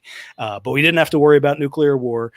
We didn't have to worry about Afghanistan or Iraq or even necessarily Saddam Hussein. We had just knocked him off in 91. August 91. The Soviet Union was still around when we invaded Iraq, and they just sort of sat on their hands. And what's happening now, to just do a little bit of geopolitics or analysis, is to me massive, not just national security unfolding disaster for our people, for the military, for the budget, but to I believe very strongly that we made an enemy of Russia where it didn't have to be. Now, was Russia ever going to join NATO and be like a fully functional member of the West? No, probably not, because they are not purely Western. They are very distant cousins of ours in the Great White Family Tree. But we drove them into the arms of China, not just by the rapacious Jewish oligarchic capitalism after the Soviet Union fell, but by pushing NATO eastward, by having no reasonable limits. Like, okay, I could understand why you're sensitive about Ukraine, Russia. We'll back off there. But no, we had to push and push and push and push and push. And then whatever you think of Putin or whatever you think about Russia, whether they're the glorious Third Rome, bringing Christianity back and fighting back against the new evil empire, or whether you think they're horrible Asiatic horde of other side of the shekel. I think any rational leader and country would say, no, we actually have red lines. Like our red lines are in Syria, right, or like in the middle of Afghanistan or something. They're like, no, this country that used to be part of ours is a red line, and you're going to respect it, or else eventually you're going to pay the consequences. And many Russians think that Putin sat on his hands for way too long and let everything from 2014 Maidan, the constant shelling of Donbass, that he waited too long and was too conservative and too restrained in waiting until 2022. And I always put it, look, if the United States lost the Cold War and Texas broke apart and maybe New England broke apart, I mean, that was the scale, maybe California, that was the scale of the population, territory, materials, assets, resources loss that the Soviet Union lost when it broke apart. And then imagine the Warsaw Pact came up into Mexico, right? And then they were talking about adding Texas, a sovereign Texas, as a member of the Warsaw Pact. Do you think the rump United States or whatever came after it would not be extraordinarily hostile to the idea of the Soviet Union's military alliance coming right up, not just on our border, our former border, but into what used to be our territory? It boggles the mind that anybody could be so arrogant as to push that. We're facing the consequences now. And I think everybody on this call understands where that arrogance and hubris and chutzpah comes from. Rant over. Oh, sorry, I had to get that off my. Anna is let's kinda like do the geopolitics geopolitical for a nerd. little bit here, and it's like, wasn't that the whole time? Well, yeah, fictional rear view mirror geopolitics versus tying it together. Our grim age now. Yep. No, it's interesting because back in the 90s, like I was saying, you had all these fancy new toys coming around, and now it's down to Russians can produce howitzer shells faster than we can. And so it's like, it's not the super high tech. I mean, maybe drones are new and these little flying bombs and shit like that. But now it's just a freaking slog fest. And to go from, the 90s high tech stealth aircraft, stealth boats and intercontinental ballistic missiles. And now it's just like trenches and shelling. It's remarkable how things change. For a few decades. cheap ass mass produced drones coming to blow you to death in a foxhole, right? Like it's sort of it's a weird dystopian, like World War I trenches. The high tech, even in Israel, you got guys flying in on freaking flying mopeds. It's crazy. Is there still like nuclear submarines just prowling around? Like, is absolutely that kind of, Yes. And is it like, are there other is like China have nuclear submarines prowling around and stuff like? Bombers, and ICBMs. There were a lot of agreements. More countries are getting this capability, and while there's not every nuclear power has these kind of boats, they are, like when you're talking about Iran, they're trying to figure out a delivery method, so they're trying to demonstrate to Israel, okay, we may not have demonstrated whether we do or do not have nuclear weapons, but we can reach out and touch you. And so that's what their ballistic missiles, that's what they're trying to communicate. And so, it's more than just the United States and Russia that have these nuclear boats, right? That's the Chinese have them. Israelis have at least one nuclear sub for old Mr. Sampson option. Yeah. Yep. So British, along with like British and French, right? Yep. British, French, of course, India and Pakistan are now nuclear declared, but I don't think they have nuclear subs. They're just planes and missiles. Essentially, they're locked in their own little local mutually assured destruction. North Korea, I don't know if they have dedicated nuclear. Missile boats, but they I don't know about the delivery ability to launch them from sea. Yep, absolutely. I forgot about the Norks. Yeah, they're nuclear powered too. So it's back to the future, back to the good old days, but with many more players. I mean, you could make an argument that when it was just the United States and the Soviet Union facing off against each other, at least you had sorry to the ladies, but you had white men essentially in charge of, for better or worse, of the nuclear football in the suitcase. And things are a lot wilder now and more diversified in terms of the nuclear risk, which, you know, I don't lose sleep over getting nuked to death, but I think the risks tick higher the longer the hostility with Russia goes. And like I said, you know, Russia and China are increasingly in a firm alliance, military, economic, etc. What a nightmare. What strategic idiot decided to take the largest country and the biggest economy, with now the second largest population, India has overtaken them, and drive them into each other's arms? Absolute catastrophe that's going to come back to bite us in the ass. It already is now. From 1990 to 2024, 34 years from the prospect of a new world order without any of the bad connotations to this totally catastrophically mangled management of the post-Cold War era. It doesn't really feel like very tense though, like it did during the Cold War, like the heights of the Cold War during, Sure. you know, uh, whenever it was that people were really freaking out about it. Like you don't really ever hear about this or get any kind of panic like in media about it. Yeah, they did that with the terrorism, of course, you know, mushroom clouds over Washington as the justification to go into Iraq. And, you know, we have to fight them over here, so we don't have to fight them over there, so we don't have to fight them here. They did that. And I mean, you've certainly seen them demonize, you know, the Trump Russia collusion and electoral hacking was just absolutely fabricated out of whole cloth.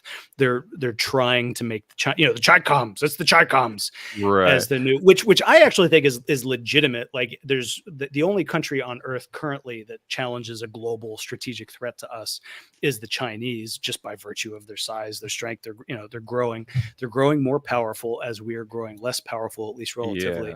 Yeah. But it doesn't have to, you know, it would have to take an honest and like sane politician, national leader to say it doesn't have to be this way. I mean, if you think about it, we have the entire Western hemisphere essentially to ourselves. There's some realm where you can be like, listen, China, you have a realm of a sphere of interest that we're going to respect, but that's not how we just don't have anything resembling a shred of humility to say that.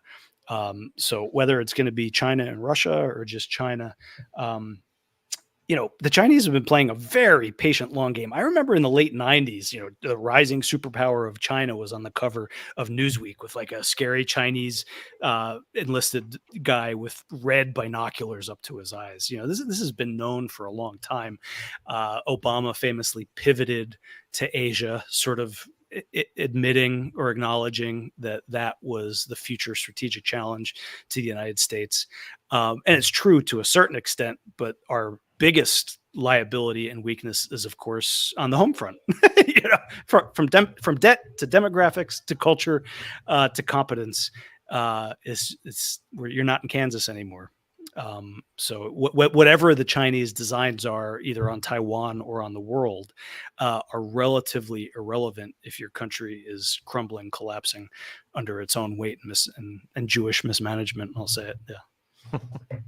And Israel, you know, the Republicans go bending over, like I've never seen genuflection and such disgusting sycophancy like I've seen House Republicans in particular and congressional Republicans for the state of Israel. I stand with Israel. I stand with Israel. More money, more money, more money. It's just unbelievable.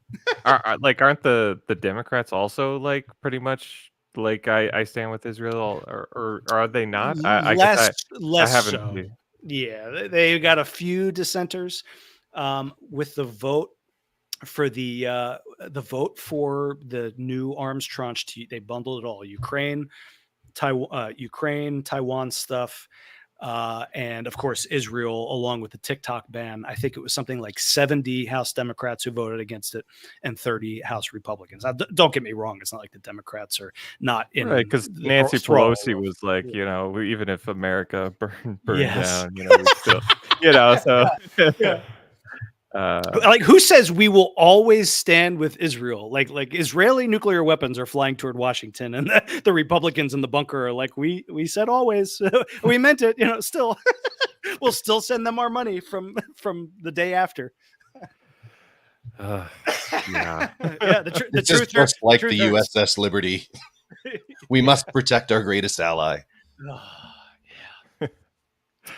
Yeah, sometimes you just gotta laugh. It's stranger than fiction. It's kind of a waking nightmare. And I think, seriously, I think that more people are awake now than ever before. Uh, the state of the movement or the cause notwithstanding, there's more people who are aware of Jewish power and malignant influence in the United States than ever before. There's never been a better time. The relative glasnost or openness of Twitter these days, people getting their accounts back, is good progress. Are you But back on Twitter? I am lurking. And I need to appeal. I really want to get the original Full House account back. I've tried in the past, and just it goes into a black hole.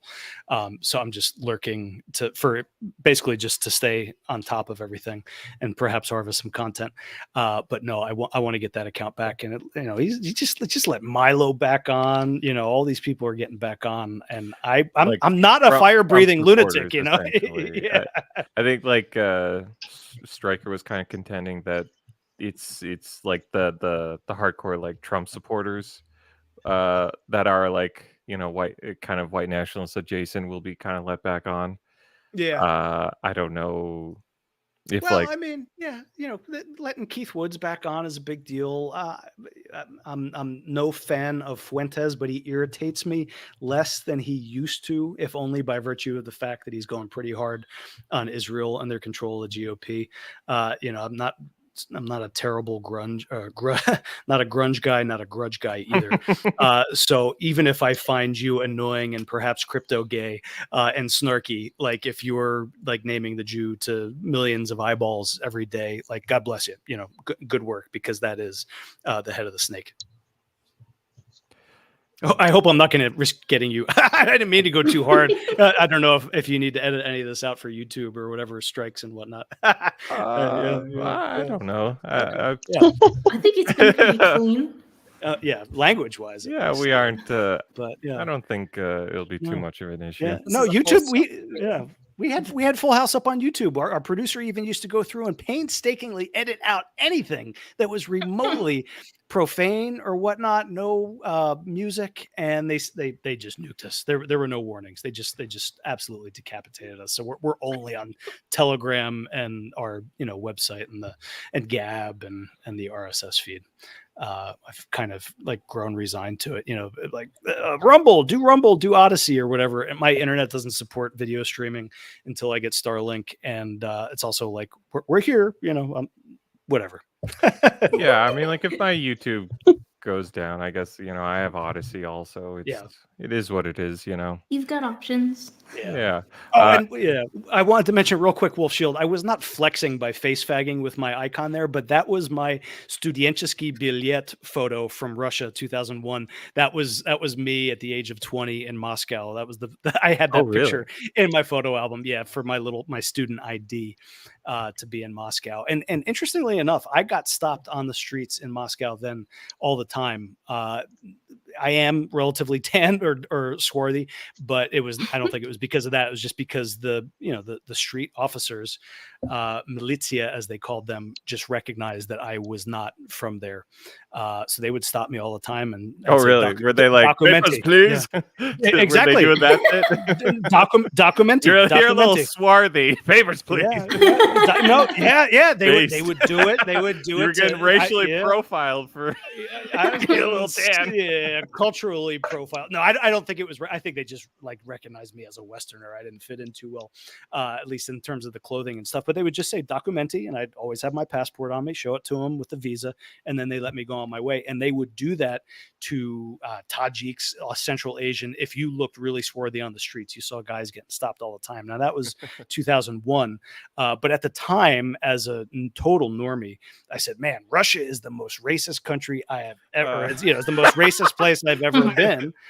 Somewhat disapproving, but not entirely. I was like, these people, like and all the stuff about like Russia being totally non-white and mongoloid and stuff like that. It's nonsense. They just had their May Day parade, May 9th Victory Day against, of course, Nazi Germany.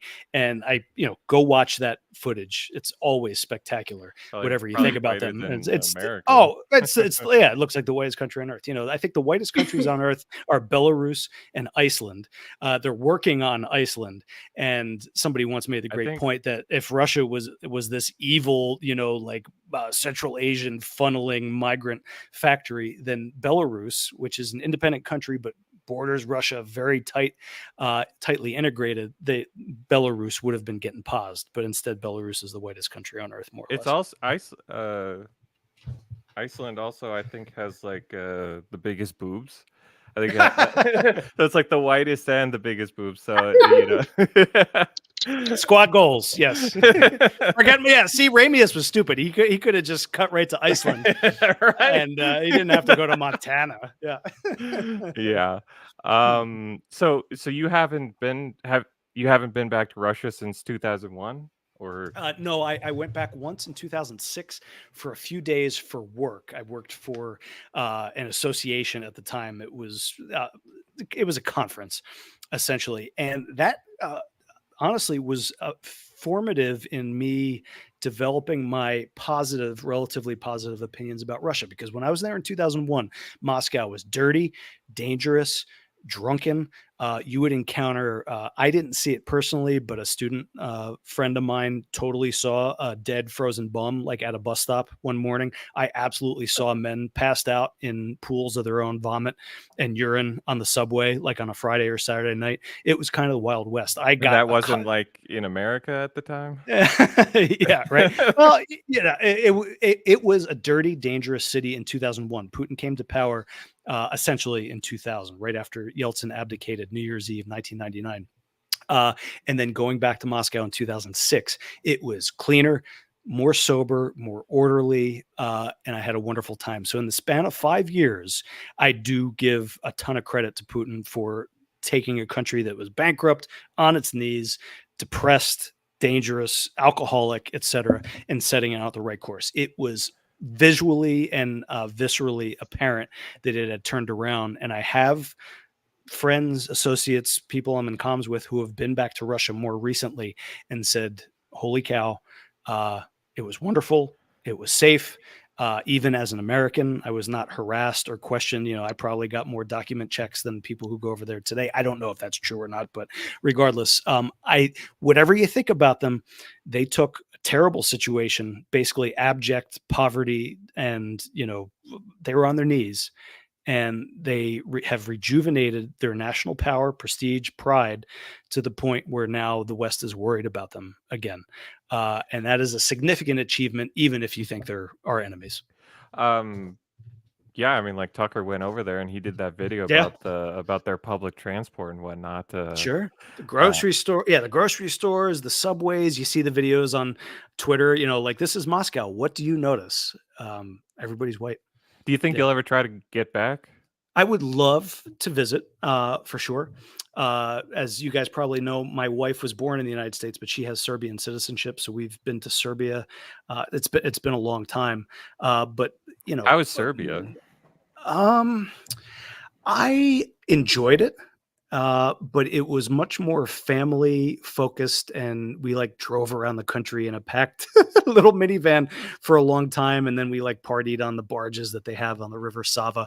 I didn't have enough time there to judge it. I enjoyed it, but to me, Moscow, I hate big cities. I don't ever want to go back to New York City or Los Angeles, maybe for a couple of days and get the hell out of there. But I lived in Moscow for 4 months, and it was just absolutely intoxicating. The history, Red Square, architecture. So yeah, absolutely. The art galleries, statue galleries. It's a feast for the senses. I even grew to love the food, of course, the vodka. When I was there in college, I was more interested in partying and chase. And that was where I actually met my wife. She was on the same study abroad program as I was. You met her in Russia, you said?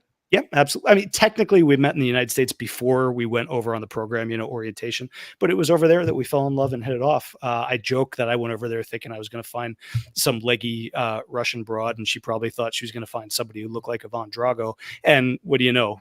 We both spoke English and liked to dance, and had that in common in a sort of study abroad romance. So. That's how it happened. I Yeah. have so many jokes that I'll keep to myself. Oh, and that was Allison. You broke up a little bit. Of course, it was you with so many jokes. Yeah. What was no? Don't keep them to yourself. I want to hear these jokes. Let's hear it. You have to tell the story of when you got put up against the wall by the gangsters. Oh, By the yeah. what are the gangsters in Russia called? They're mafia. Mafia. Yeah, I can't. I don't know if They have you had Stryker on to talk about brat. I'm sure that word came up at some point, but I don't recall the specific word for whatever you would call it. You know, the Russian mafioso. But no, Is it Bratva? what's that? Is it Bratva? I'm not sure what it would be. That's the first thing that comes up when you look it up. Huh. Yeah, maybe that's why the movie was called. Wait, Brat. let's hear the story though. Oh, sure. Yeah.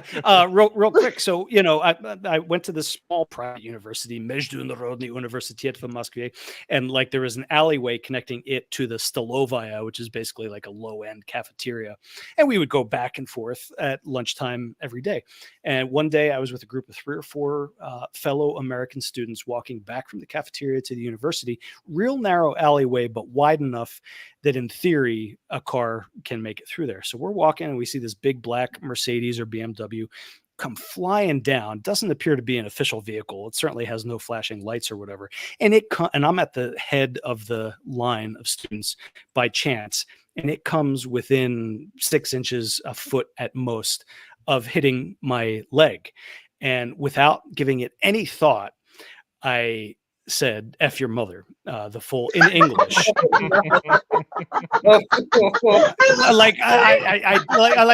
There was no thought given. It was just like a grug, you know, lizard brain reaction. Like you almost hit my leg, a-hole, you know, and I didn't think twice about it. I kept on walking, and then like it became apparent that car had stopped in the alleyway and did a very quick Austin Powers, like rapid K-turn, boop, boop, boop, boop, boop, to come around.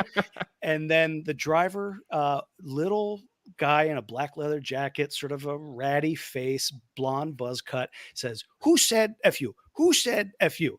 And he said that in English. And I, you know, knowing that I was the offender, I wasn't gonna like pass it off. I said, my Russian was and still is terrible, but I said, "Nikto skazal nichivo." Nobody said nothing.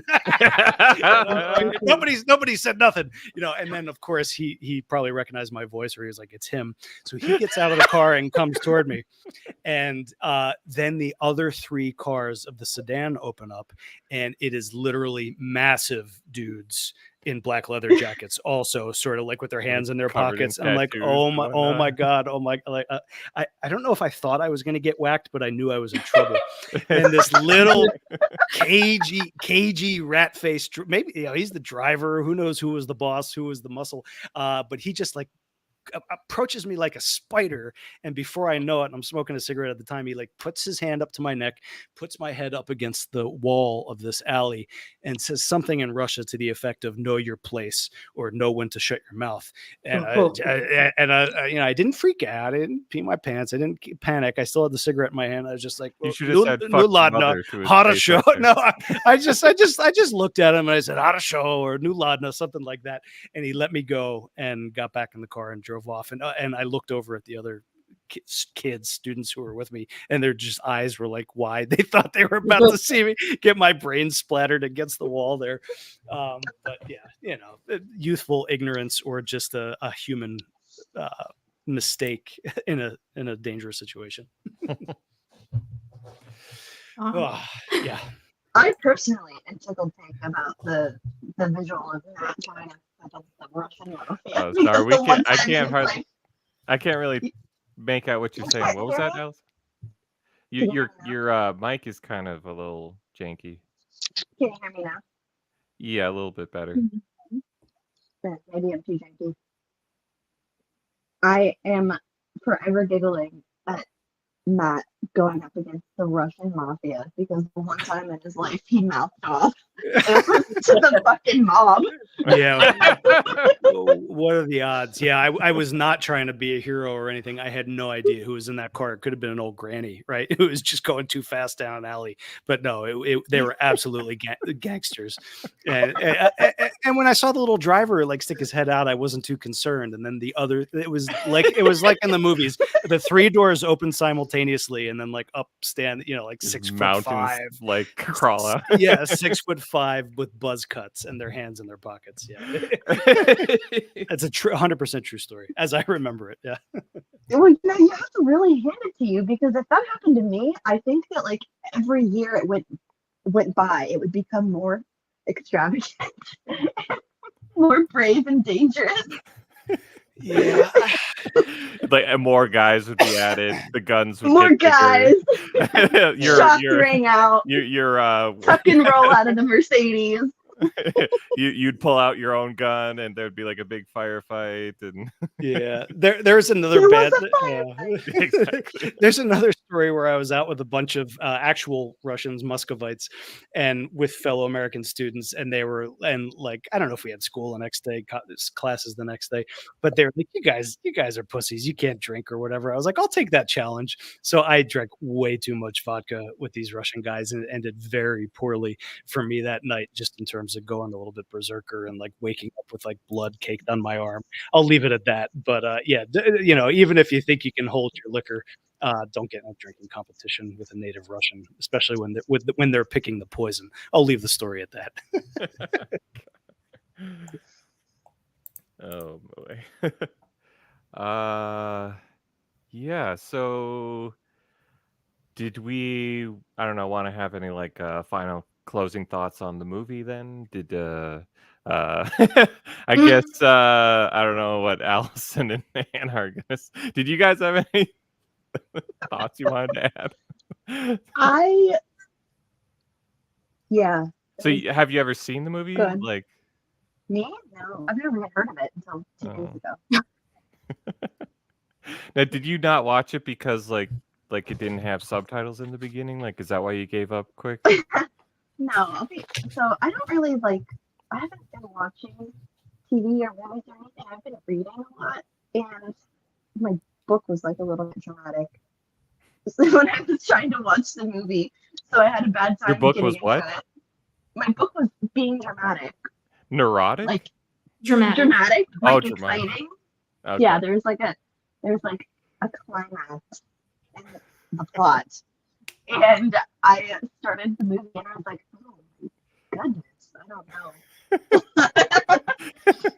I was weak. Fair enough. What about you, Anna? Do you have any thoughts? Did you I assume you read the Wikipedia? I did. This propaganda certainly worked more effectively back then, when there was a more coherent, I should say demographically coherent nation, versus now. I mean, just watching the failure of Top Gun Maverick and just these try-hard kind of neocon ops. It's like, oh, well, I guess that's one upside to the sorry, I'm very tired. Propaganda It's yes. not being as effective anymore. Exactly. So, Coach, you had mentioned like you were kind of surprised they used the name Putin in the movie, and you said he wasn't really on the radar before. But do you think if what's his face Tom Clancy was actually like a federal agent or whatever, and this was sort of state funded propaganda, do you think they would have known a little more about the rise of Putin or whatever? God, when the book was written in '84, Putin maybe would have been an undercover KGB officer in Germany. He was officially a translator or interpreter. So I think it is pure coincidence. I don't. Who knows if the political officer was Putin in the book? I can't recall. He was in the movie in 1990, but even then, he would have been a relative nobody in like Leningrad or St. Petersburg political thing. So I think it is purely a fascinating coincidence that not just the officer who got whacked was named Putin, but that he was KGB. Just a very strange coincidence. I think sometimes actual coincidences do occur, and it's not predictive programming or a deeper sign from somewhere in the workings of the system. But yeah, I forgot to mention that. Thank you for flagging that. I had to get that. It's just like, wow, his name's Putin, and that's not a particularly common name there. No. Jenny, do you have any final thoughts on the movie or anything? I Anything we like the talked submarine noises. about? You like that ping? They did Singular. really good with the sound work in that one scene in particular, and overall, it was very dramatic. Well, not a movie for me. I'm not a boy, but it wasn't bad. It just wasn't enticing to me at all. But I watched it and I looked up stuff about it a little bit because that's what I always do.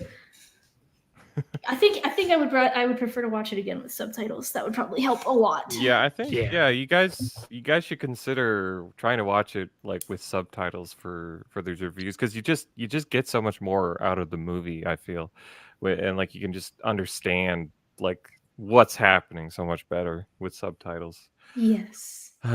So I wish life had subtitles. I hate when people talk to me and like to my face, and I can't.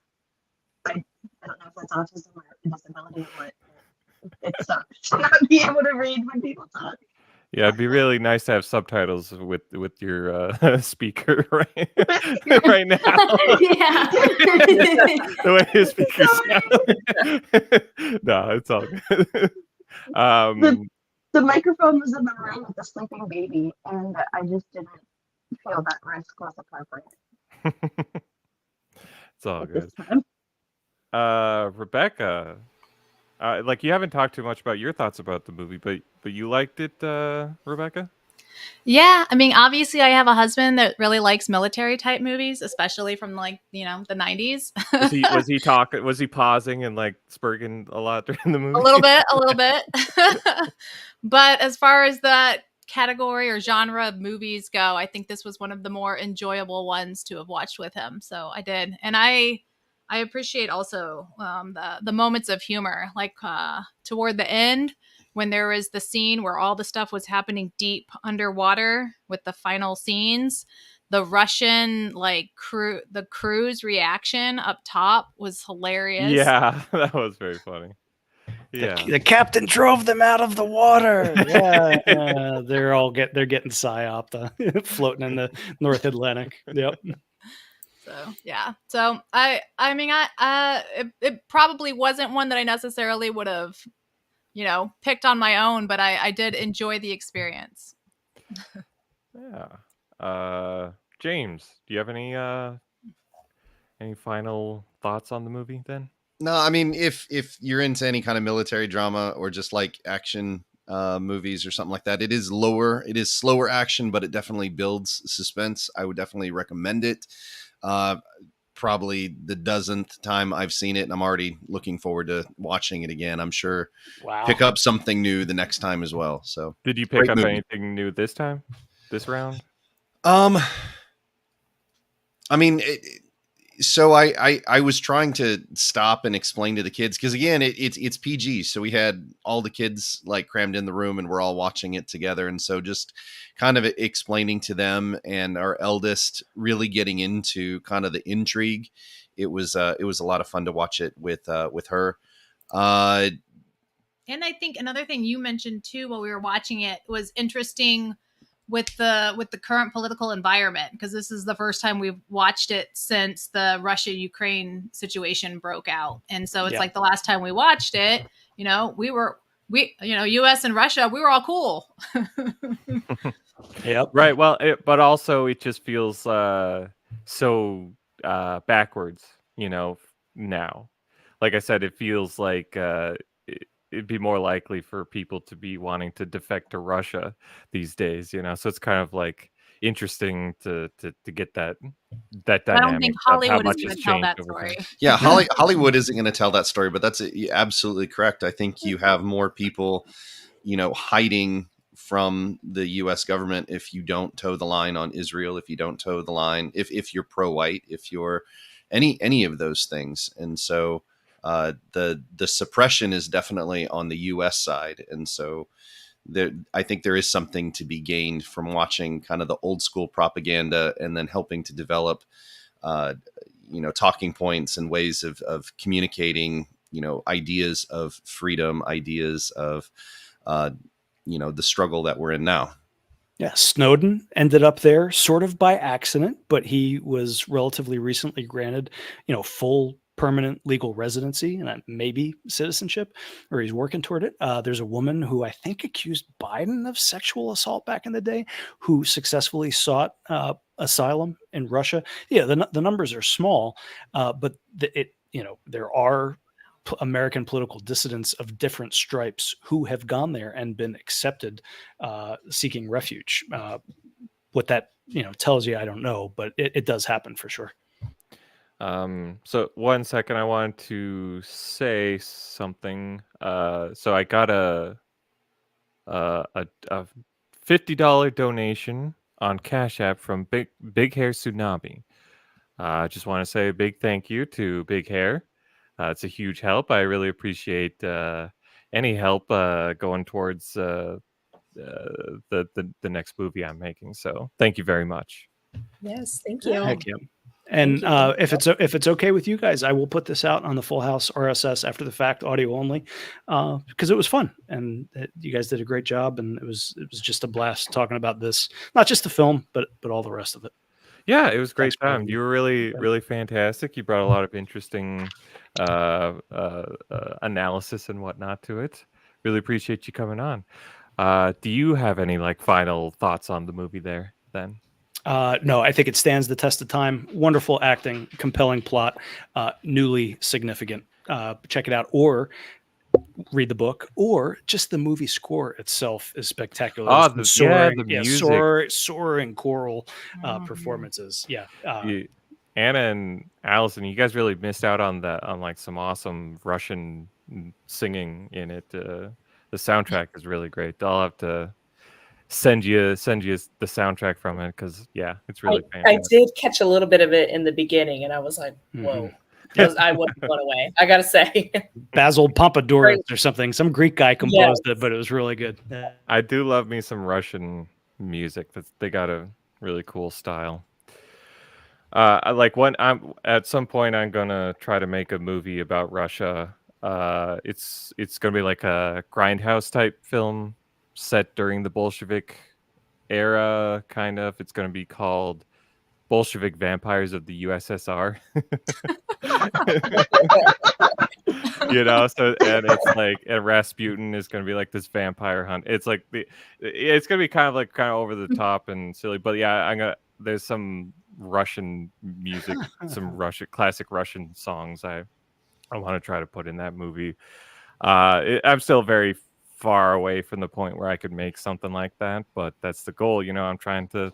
This is my goal in life, to try to build up an alternative film studio and make bigger and better movies, until one day Coach says he's proud of me. He likes my movies. That's my main goal in life. Keep at it, big guy. I'll go back and revisit that one. I'm not sure that I saw the baby teeth or the one. Yeah. Real Baby quick. Teeth is very good. I don't think I watched it. I think it just it floated down the inbox and I missed it. For the women who didn't like Hunt for Red October, A Gentleman in Moscow is a wonderful historical fiction by Amor Tolls that I know women love. It's all about a former Russian aristocrat who gets sentenced by the Bolsheviks to imprisonment for life in the a grand hotel in Moscow, and it's a soaring historical journey throughout Russia. So A Gentleman in Moscow is a wonderful book. The visual recreation had a bunch of black people working at a hotel I was about in to Moscow. say, I just looked it up and I was like, what are you recommending me? Yeah. No. Yeah. It has, what's his name? Ewan McGregor is the count. But it's like they inserted pause, and I watched the first episode. It wasn't very good, but the book was spectacular. If you didn't like Hunt for Red October, try that one to get more Russia under your belt. Yeah. So Allison, I mean, you read a lot of books, so you'll probably read that, right? At some point. We have that one, Allison. I can loan it to you. Yep. Yeah, thank you. I'll collect that on my next Yeah. trip through this. All right, so let's go around and you guys can kind of sign off and tell us what you're working on, what you got coming up, or whatever. Allison, do you have anything you got you're working on, or what you got going on in life, or whatever? No, I'm Or are you vibing. just reading, just reading a lot? I'm just reading and vibing, and my kids require a lot of attention with all their activities right now. So Gotcha. What Anna, you got you're working a lot with the Justice Report, writing articles for them, and then you also got some other stuff you've been working on behind the scenes. I don't know if you want to talk about that. Yeah, I mean, you basically summarized it. Just some miscellaneous projects at the moment. I really encourage people to go check out War Strike too. I've been doing a couple behind the scenes stuff with that as well. And yeah, continue to check out Justice Report. We're rolling out some really, really shocking news stories you're just not going to find anywhere else. What about you, Jenny? I embroider thing. I make thing. I'm not doing very much. I'm just the whole litter box. It's just shit. It's not shit. I'm No, doing. it's very cute. It's adorable. It's cute, but like I said, what is it? Shit posting in a physical medium. Yeah, I love that. Your you. embroideries are you embroidery shit posts, which They're is so fantastic. Thank you. Yeah, if you haven't seen pretty her stuff embroidered sometimes. shit post, like check in the description box or the In the description, I'm pretty sure yeah, that's what got that the is. link there. Yeah. Definitely check that out. It's fantastic. I love her work and what she If does. you like garbage, you'll love it. And you're I'm gonna kidding, it's not garbage. I asked for a commission for her, some Yes, like my list is a growing. froggy, It's a froggy distressing. with a fedora and a sword. It's gonna be a shirt. I'm very Yeah. once you get to that, I'm very excited yes. to get that. It takes Jen- potentially hundreds of hours, so it'll happen eventually. Jenny, I love your I want a little feral embroidered raccoon. shirt I'm looking at right now. The frog or it the looks like a cat? Yeah, it looks like the cat is crying and saying why. And it's just a little Yeah. shirt. I love that. That's one of my favorites. That's like one of the first few things I embroidered. That's why it doesn't look as good as the frog. That's a year of progress right there. I will I love pay that top frog so much. dollar if you could do a raccoon for me. I could. saying that I want a raccoon. Like digging I could probably do raccoons. Probably. I don't know. It's subject to whatever I'm capable of drawing wise. Like I can do a flamingo or a cat really well. Anything beyond that, we'll see the quality of. All right, James and/or Rebecca. So I guess I run the Higher Ideals channel on Telegram, and I just post about happy stuff going on in my family life. So I love it. I just love post things that make me happy. My favorite channel on Telegram. Oh, thank you. It's such a high quality channel. Seriously, I like your little like your quotes from books that you read, and so you post like the White Monthly art stuff. And just these beautiful entries. And I mean, what is it? Looks like you got pressed flowers here, or you had some. Yes. Yeah. Oh my gosh, I've been trying that recently. It is so beautiful. I'm starting to scrapbook, so I really enjoy your posts. Yep. This is the kind of content I like. Did we mention on the stream that Coach was actually the first one to share Higher Ideals?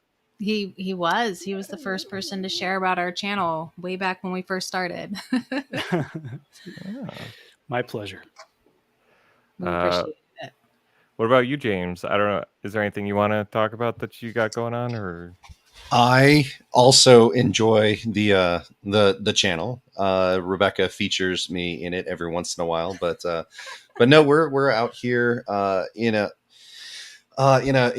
pretty white area, like Coach was saying earlier. Definitely recommend getting out of the cities if you can, having a family, and becoming part of a community, whether that's the geographical community that you happen to find yourself in, or a pro-white, white positive community of like-minded people. So finding your community is where it's at. And I like, the channel being able to show that you have these views, you have this outlook, and, we really are the good guys. We're the neighbors you wish you had, kind of a deal. And I think that comes through in a lot of the posts and in how we, and you guys live up to your social media, what it looks like on your social media, because I've hung out with you guys several times now, and it is just always a joy to.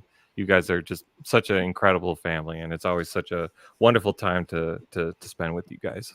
Well, we definitely enjoy spending time with you. I do have to caution everyone, Lord Wolfshield is the kind of person that watches movies with subtitles, even when they're in English. That's the only way to watch a movie. I stand with Lord Wolfshield. I cannot watch anything unless it has the subtitles. Based. Oh, no. And anti-subtitles, even if it's in another language. Just fight your way through it. Well, I don't like watching a movie in other languages, though. Like, I won't watch like foreign movies because I don't like the subtitles. Oh my god. Well, Yeah, when you're watching an English movie with English subtitles, your brain does that thing where you don't read the words. Do you know what I'm saying? Like you're not absorb reading them word for secondhand. word. Yeah. I get it. Yeah, I don't know. And like with the subtitles for foreign films, I always like feel very weird. Like they don't talk like it doesn't sound like normal people talking, It's like the translation. There's something lost. The translations are definitely off, including in Red October. Yeah, like even with my pigeon understanding of Russian, I was like, that's not how I would translate that, And you see it with other shows too, the Americans. There's something weird with how they do those subtitles. I don't know if they simplify it for like brevity or whatnot, but it's definitely not truly represented. No, Coach, or Lord Wolfshield, I really appreciate the kind words about the channel. A lot of that is trying to be a window into, just our lives. But we appreciate all the time we've had an opportunity to spend with you. Your movies are awesome. We came across your work with Baby Teeth, and it was captivating. Like, I just happened to have it up while Rebecca was walking by in the kitchen, and she stopped to kind of see what it was. And then like 15 minutes later, she's like still there. So, really good work. I like your vision of putting together a movie studio that produces good art and because that's like and tells our stories from our perspective. I'm sick of seeing, bastardized, versions of, our stories. To tell our stories from our people's perspective is something that we need, and not just as propaganda, but as truly just good art. And I think the way you're going about it is awesome. Yeah, that's my main goal, is to just make a good movie, like, I mean, the racial aspects of it and sort of my white national, I'm doing this, like I'm trying to do this because I am, a white nationalist, and I'm doing this for my people. But like, I'm not trying to make propaganda either. And there's very little propaganda, little to none really, in my films, because my main goal is to actually just make something good and entertaining and worth watching. Yeah, you're not making white nationalist films. You're a white nationalist who happens to be making really good films. Yeah, that's the goal. And hopefully I can. I have so many stories I want to tell, and hopefully I'll get the chance to really bring some fantastic pieces of work to our people. Well, you sold me on the Russian vampires. Looking forward to that. Yes. I've had that one. I've been thinking about that one for a long time. Bolshevik But- vampires is kind of redundant, though, buddy. You might have to, well, that's, like that's kind of the idea is that that like the idea is that there's going to be a conspiracy that the Bolsheviks are actually secretly controlled by like the top elite or like vampires, yeah. and they're like conspiring to try to kill the Romanovs or whatever. I don't know, but it's not going to be like in your face type of propaganda. The story's just going to be like the story, but just a little bit of subtext there, kind of what I'm going for. It's kind of like a reverse of what is it, Werewolf Women of the SS. What? Never What is saw that? Yeah. Oh, that was did anybody see those like Quentin Tarantino's and Robert Rodriguez Grindhouse movies? Yeah, it was maybe. like Planet Terror and Death Proof. Yeah. Yeah, there was like a number of like fake Grindhouse trailers, and Rob Zombie did one that was called Werewolf Women of the SS, I think is what it was called. I'm like, okay, I kind of want to do something on the flip side of that, so to speak. But that's many years down the line. Yeah, all right. So I'll let Coach have the final word then. Hey, Wolf Shield and friends, this was a ton of fun. I'm honored and grateful to be here. Thank you. Thank you for everything that you guys all do individually in your own little lines of effort or significant lines of effort. Definitely donate to the studio and check us out at Full House. If you like what you heard tonight out of my mouth, we do a show roughly once a week. And the links. Well, that's pretty roughly. I think sometimes you'll go like months without a show. Yeah, we took a winter break this year. Hey, I'll be honest. Like sometimes, like if I don't feel like I have something important to say or compelling to say, like I would rather not do a show than do a bad show. And they're not all great shows, of course. But that's a little bit of moodiness, but that's also a commitment to quality too. So yeah, thank you so much sincerely for having me. It was a blast. First time reviewing a movie, and I think this one is worth the audience's time, perhaps if they have an XY chromosome.